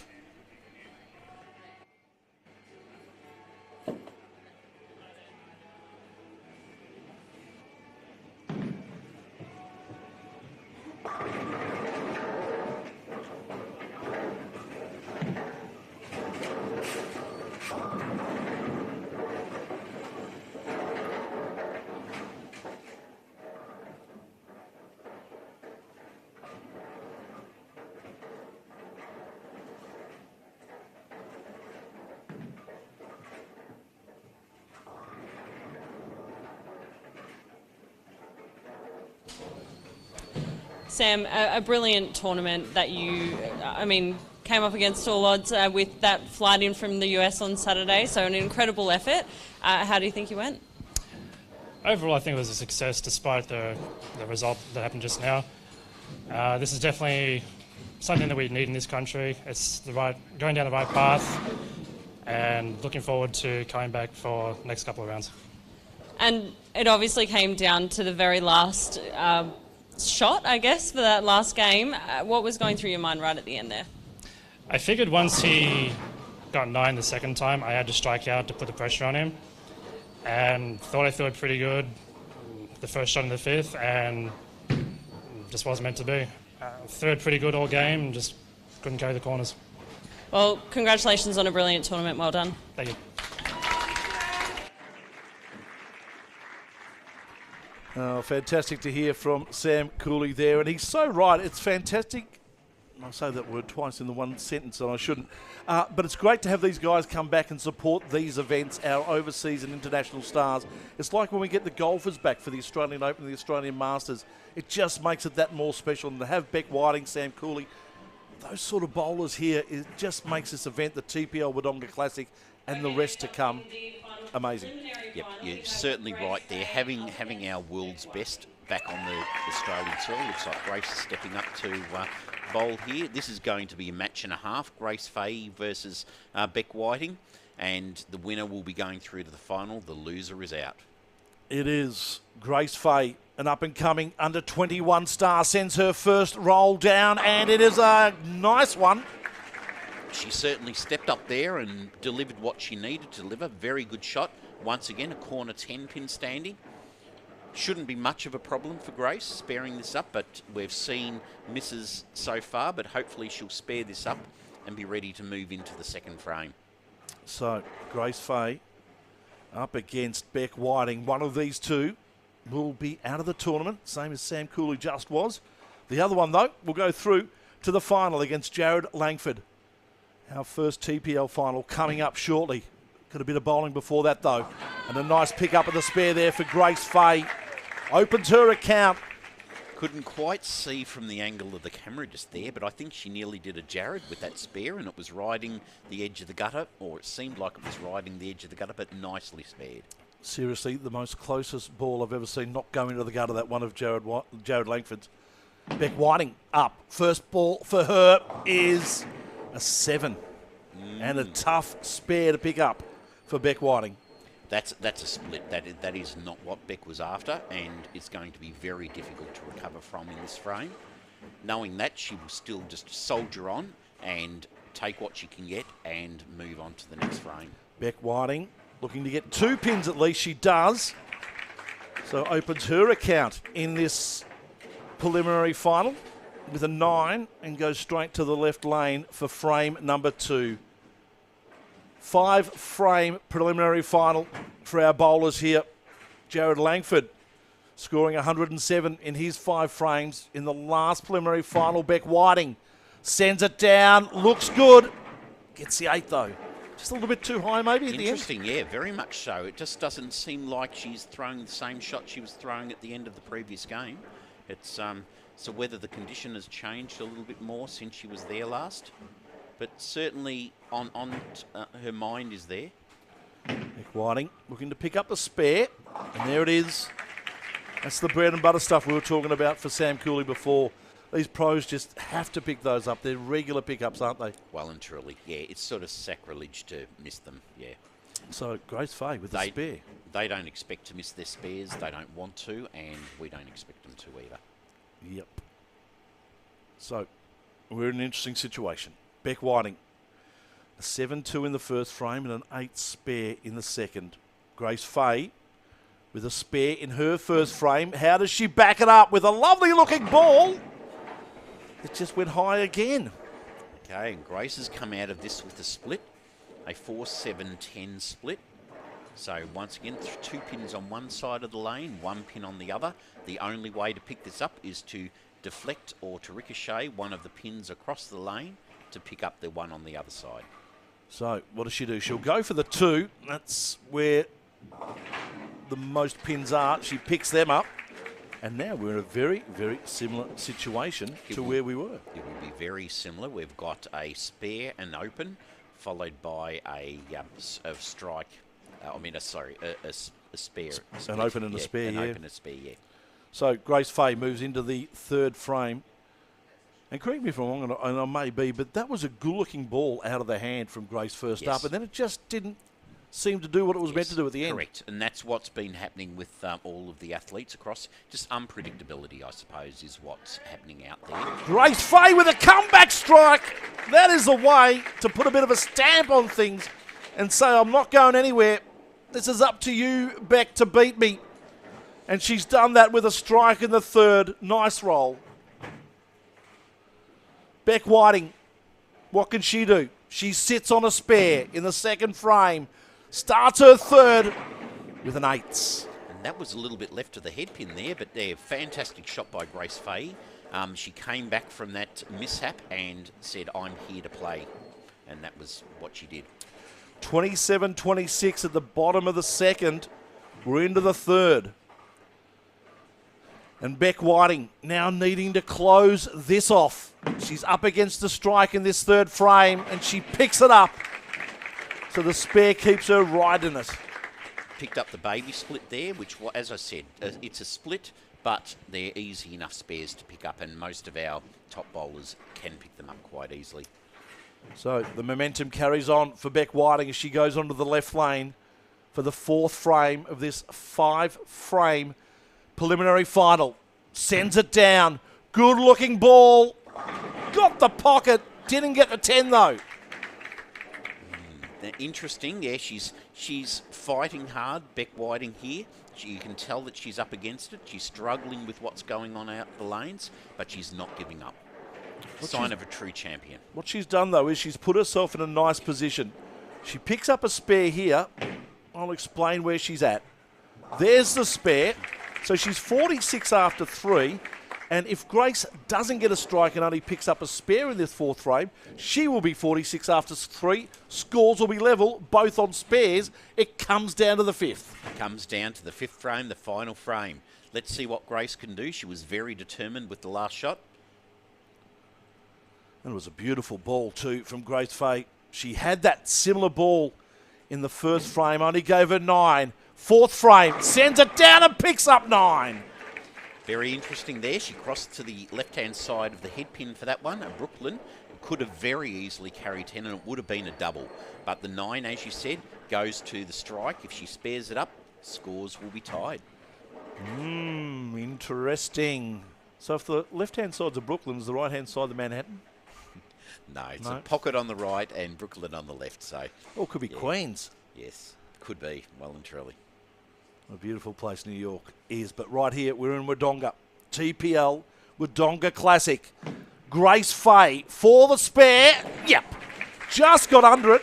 She played with that one a little bit, but we'll say she meant, the look on her face, yes, she meant every bit of that. Not. No, well done, Grace. All right, Grace Fay, the spotlight is on you. Both bowlers, 46 after 3. Both with spares in the fourth. This first roll is so important. A 6 here could cost you the whole thing. Well and truly. It's all down to this first ball. And Beck Whiting is sitting back there watching every shot. Grace Fay, first ball of the 5th frame. Down it goes. It is a beauty. You little ripper, Grace Fay. That is the way to put pressure on your opponent. Hit a strike first up. That is Grace Fay, and that is what she's made of. She just comes out there and throws these fantastic shots. And that puts down the gauntlet to Beck Whiting saying, you have to do this too. Well, she does. Because anything other than a strike for Beck Whiting probably won't win her the match. Even if she spares and strikes. That first ball from Grace Fay is amazing. How's the second? It is just as good. It is a perfect roll from Grace Fay. 2 strikes from 3 balls in the 5th frame. And she just had that little wry smile as she looked over her shoulder and said, oh, lady, it's up to you. She's saying, Tony, I know you're talking about me right now, and that is just Grace to a T. And she's going for the 3rd shot in the final frame. How good is this? One of our great youngsters, Grace Fay, sends down the 3rd roll of the 5th frame, and my goodness gracious me, it didn't look any different than the first 2 balls. That was an awesome ball as well, and 2 strikes and a 9 simply means if she had have got a strike with that, she could not have lost the game. It would have gone to a tie, or could have gone to a tie. This one here, Beck actually can win with 3 strikes. 3 strikes, the door is open.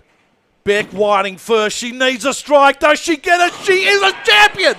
That is what champions do right there. They say, if you've served me up these cards, this is what I'm playing. Well and truly. Fantastic shot by Beck, and this is what Beck is. She's out there. She can see a sniff of victory by getting 3 strikes, and she's going out there to do it. Oh, Beck Whiting.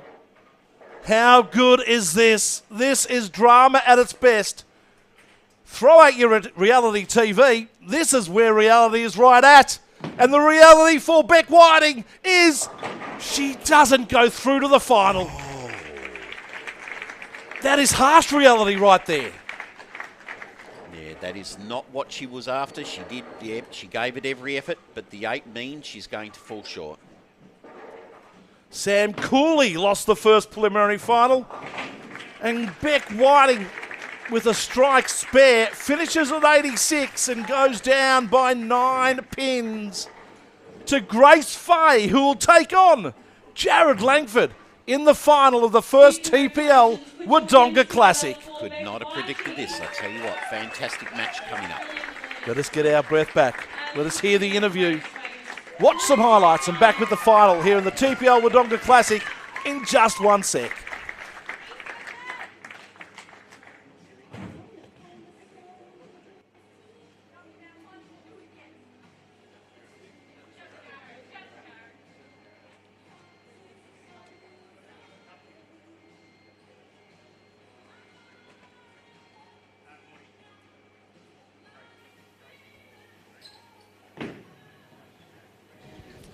And Beck, tell us, you've competed so well the whole weekend. How did you find it? Extremely tough. I'm pretty happy with how it went, but yeah, it's quite hard out there at the moment. So good luck to him in the final. And going into that game, it could go either way. It was right down to that last shot. Tell me what was going through your head. I just wanted to make good shots, and I'm happy just to be here, so I didn't mind what the result was. Fantastic. Well, congratulations on a fantastic tournament. Thank you. Oh, and Beck Whiting, we are just so happy that you are here as well. Lovely lady. Fantastic effort by both Sam and Beck, even though they have come out the losers and no longer playing. They've done absolutely fantastic for our sport. Tell you what, I wish we had a playoff for third and fourth, or for third, because that would be a great match to watch Sam Cooley up against Beck Whiting, wouldn't it? Yes. But we've got the final. This is it. This is what it's all come down to. An amazing day of bowling in our Super 8s. It started off with 32 yesterday morning, got down to 16 this morning, our Super 8s this afternoon, and now we're down to the very, very last two. Jared Langford up against Grace Fay. How's it going to roll, Mike? Well, the look of determination on both of their faces, you can see them both focused down and knowing what they have to do. Both of them want it. Neither of them's going to give an inch. And so, yeah, to tell you the truth, I could not predict at this moment. Sitting on the fence. I am. I have to be sitting on the fence here. I mean, honestly, yes, it's too hard to sort of pick at this moment. No, I totally agree with you because they've both shown fantastic form. Yeah. Amazing form. Have done what they had to do to get through to this point in time. And that's all you can ask from a bowler. And I know what both of them are capable of, and at their best, both of them are capable of doing anything. So I get the feeling that they're going to need to be capable of at least 100-plus score to win it. I would say so. Because the pressure is going to be on from both of them to get there. Grace Fay with a 95 in her preliminary final. Jared Langford with 107. And Jared had a fantastic average, also going in the highest average, going into this Super 8 round today as our bowlers get introduced to the crowd for the final of the TPL Wodonga Classic. Yep, and I know Jared has certainly found it a little bit more difficult in the finals part under the lights and cameras than what he did in the qualifying to far from the 221 average. A 257, his highest score up until today. That doesn't matter though. They were 10-frame games. This is a 5-frame final. And Jared Langford with his first roll of the dice. Bang, leaves a tough split. Whoa, that is not nice. Nope. To be slapped in the face with that on your first ball, that is not nice. Jared realises what's happened there. He's trying to maintain composure and knows he has to just pretty much take the 2 pins and hope for the best in the next 4 frames. Yeah, all right, let's wait and see. It was a strike in the first frame of the first game for Jared Langford, a strike in the first frame of the second game for Jared Langford, and he leaves himself an 8 in the first frame in the final. Just an example there of how the pin was kicked across to the other side, and it was not far from knocking down the other 2 pins. Great effort though, but it is what it is. It's an 8 open frame start from Jared Langford, and Grace Fay knows what she has to do. She finished off her preliminary final with 2 strikes and a 9. Sends it down. How does she start the final? With a strike! How else would you want to start? Fantastic Grace. Brilliant ball. Slammed it in the pocket, said, I'm here to play. And puts a strike on the board, giving her the advantage. Obviously with Jared's open frame, puts him a little bit behind the pace. Grace stepping up for a second frame, second go. Goodness gracious me. Grace Fay, she knows how to turn up the thumbtacks on the opponent. She knows what she's doing. Can she continue the pressure? First frame strike. Second frame is an 8. And nearly got away with a lucky Brooklyn there. She crossed the head pin to the Brooklyn side again. As we say, sometimes you get the carry from going over there. That would have made it a double, but she gets an 8. She'll be determined to spare this up and make it a nice clean start. One of our great under-21 bowlers here in Australia is Grace Fay, but she's showing maturity beyond her years at the moment. Well and truly. More recently, she's been stepping up and bowling a lot of the adult tournaments, which is good to see. Second ball for Grace Fay. Second frame, leaves it open. Wow. Unfortunately, yep, that's not what Grace wanted. It probably leaves a little bit more of a door open for Jared to come back here, see whether he can come back strong with the strike. That was an interesting movement of the head there from Jared. He's looked down the lane. He thought, you're just starting to win me over a little bit here. He's not 100% confident with this lane and his ball delivery. There it is. What has he got? 7. Certainly not as much in control of the ball and the reaction to what he normally is. Normally he's even very much in control. Not quite sure of what the ball's doing and what it's meant to be doing. No, and he looks confused. He's not. You see that little shake of the head. He's just thinking, oh, what am I going to do here? What am I going to do? Focus now, Jared. That's what you need to do. Pick up the 3, take the spare, and run into the third frame. He doesn't, though. Picks up the bottom 2, and that is a tough start for Jared Langford. Very interesting. We've got 2 opens here going into the third. The only saving grace is what saved Grace, and that's a strike. Exactly. And I mean, Grace is not going to take a foot off the accelerator, and that's what Jared is realises, that up against someone like Grace Fahey, she's not going to let up, so he has to step up. Third frame away. Sends that down for a 9. It was a nice looking ball, though. Decent ball. I'm thinking he might have made a ball change there too, but I didn't quite pick up on what he chose, but that was a much more solid shot, much better reaction. Could have gone for a heavier ball?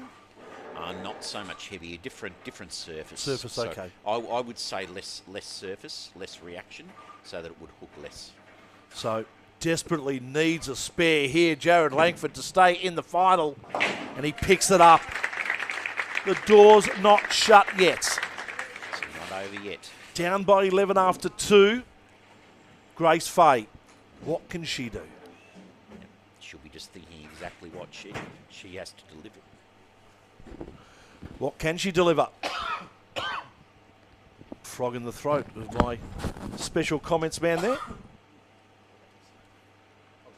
Frog has been sent down the hallway as Grace Fahey sends down her ball in the third frame, and that is an 8. Still a decent shot there, and she's not going to give up, but as you say, Jared needs to find something special here in the final 2 frames in order to catch Grace and to put himself back in front.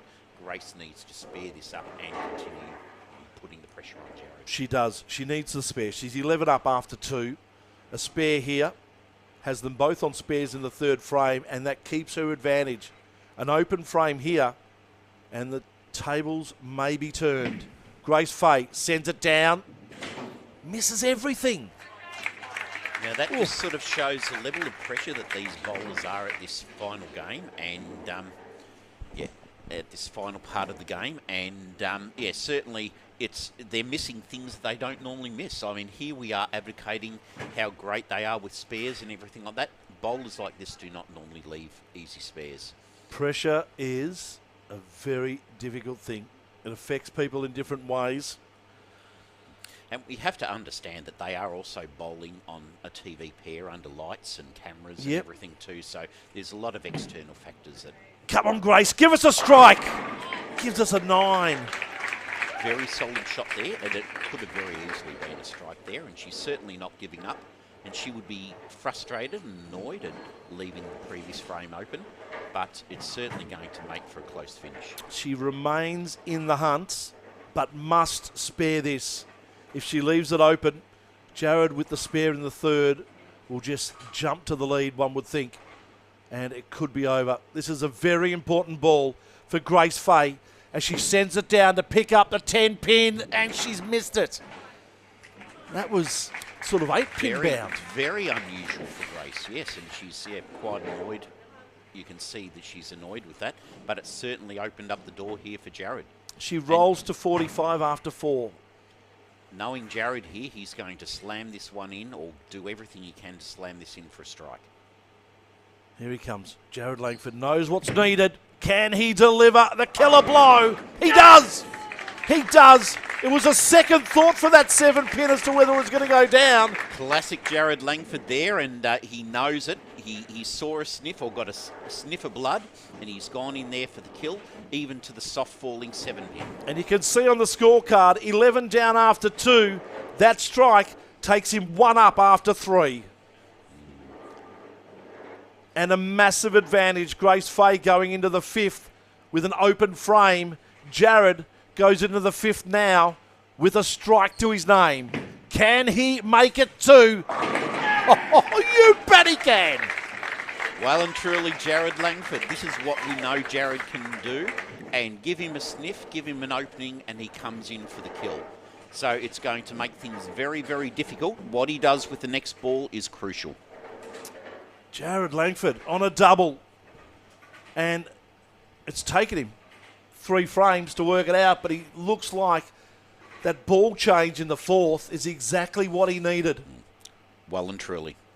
A strike in the 4th. Starts the 5th of the strike. Second ball in the 5th is just as good. Folks, this is Jared Langford at his best. And one more strike here coming up in the next ball will block Grace out. So he knows that. He has to do everything he can to give himself the best chance, knowing that Grace is not going to give up and she can certainly fire. He's up by 22 now at the end of the 4th. This is a big finish. The crowd right behind him. Jared Langford to finish off the tournament with a strike. Oh, you little beauty. How good is that, folks? Fantastic by Jared Langford, showing his class and showing what he's made of to come through with the victory. Grace knowing that she cannot win, but she'll be going out there to bowl her last few shots, and the crowd are behind her, egging her on for a strike. Come on, Grace. Give it to us. 10 pins down and away. Good girl. Well done. Fantastic. This is what Grace is, and she'll feed off the crowd, feed off the vibes. The pressure's been released. Right off, yeah, exactly. Pressure's been released, so she knows that she can't win, but nothing, and this is where the true game comes out. Catch all the action and all the results on tenpinpremierleague.com. Grace Fay, second ball, 5th frame. It looks good as well. It is. This is what Grace needed from the beginning, unfortunately. So fantastic. And this is what she's capable of. She is pure class. Jared Langford getting right behind her. What a fantastic way to finish the tournament for this young lady. She won't win. Jared Langford has that in the bag. But she has won the hearts and the adulation of the crowd, who will her on for a 3rd and final strike. Take it home, baby. Well done, Grace Fay. Fantastic finish. And congratulations to Jared Langford, our first victor in the 10-pin bowling Premier League, our 10-pin Premier League, the Wodonga Classic.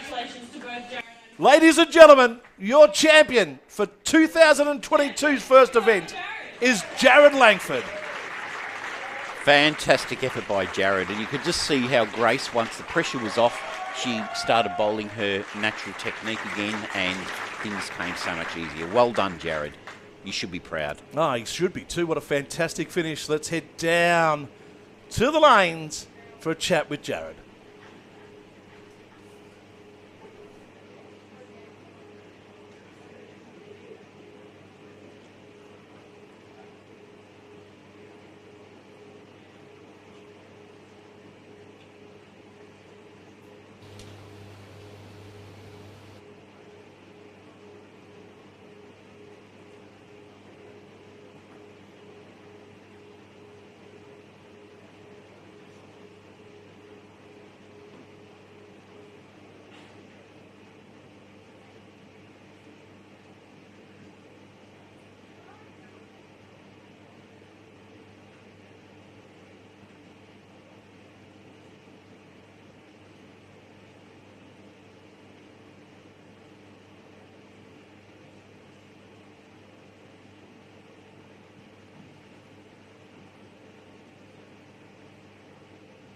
The 2022's first event is Jared Langford. Fantastic effort by Jared, and you could just see how Grace, once the pressure was off, she started bowling her natural technique again, and things came so much easier. Well done, Jared.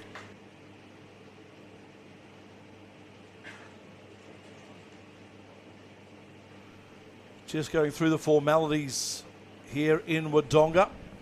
Jared Langford about to be interviewed. Congratulations, Jared. How are you feeling? Awesome. There's no other words to describe it. Yeah. You had a fantastic tournament. I mean, what was going through your mind in that last game? What did you want to really strive for? Always strive to win. Whenever I come out and bowl, I always try and win. But just throw good shots. It's, as Beck said earlier, it's a tricky pattern. You've got to execute well, otherwise you don't score. So just execute the great shots. And Grace was a tough competitor, so young, such a rising star in the league. I mean, how do you come up against someone like that, and what goes through your mind? I bowled with her all day today. She bowled phenomenally. We both started out pretty poorly, but hey, we came back. We're here. Well, congratulations. Well done. Thank you very much. Grace, come on over.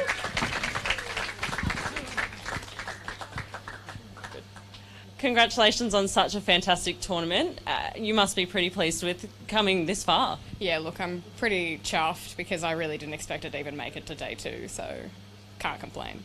And in that last game, you finished off so well, and I think the crowd was getting right behind you right to the end. So I guess what was going through your mind? Just give it a crack. The pressure was off. It was just hurry up so Jared can have his moment. Fantastic. Well, thank you, and congratulations on such a fantastic tournament.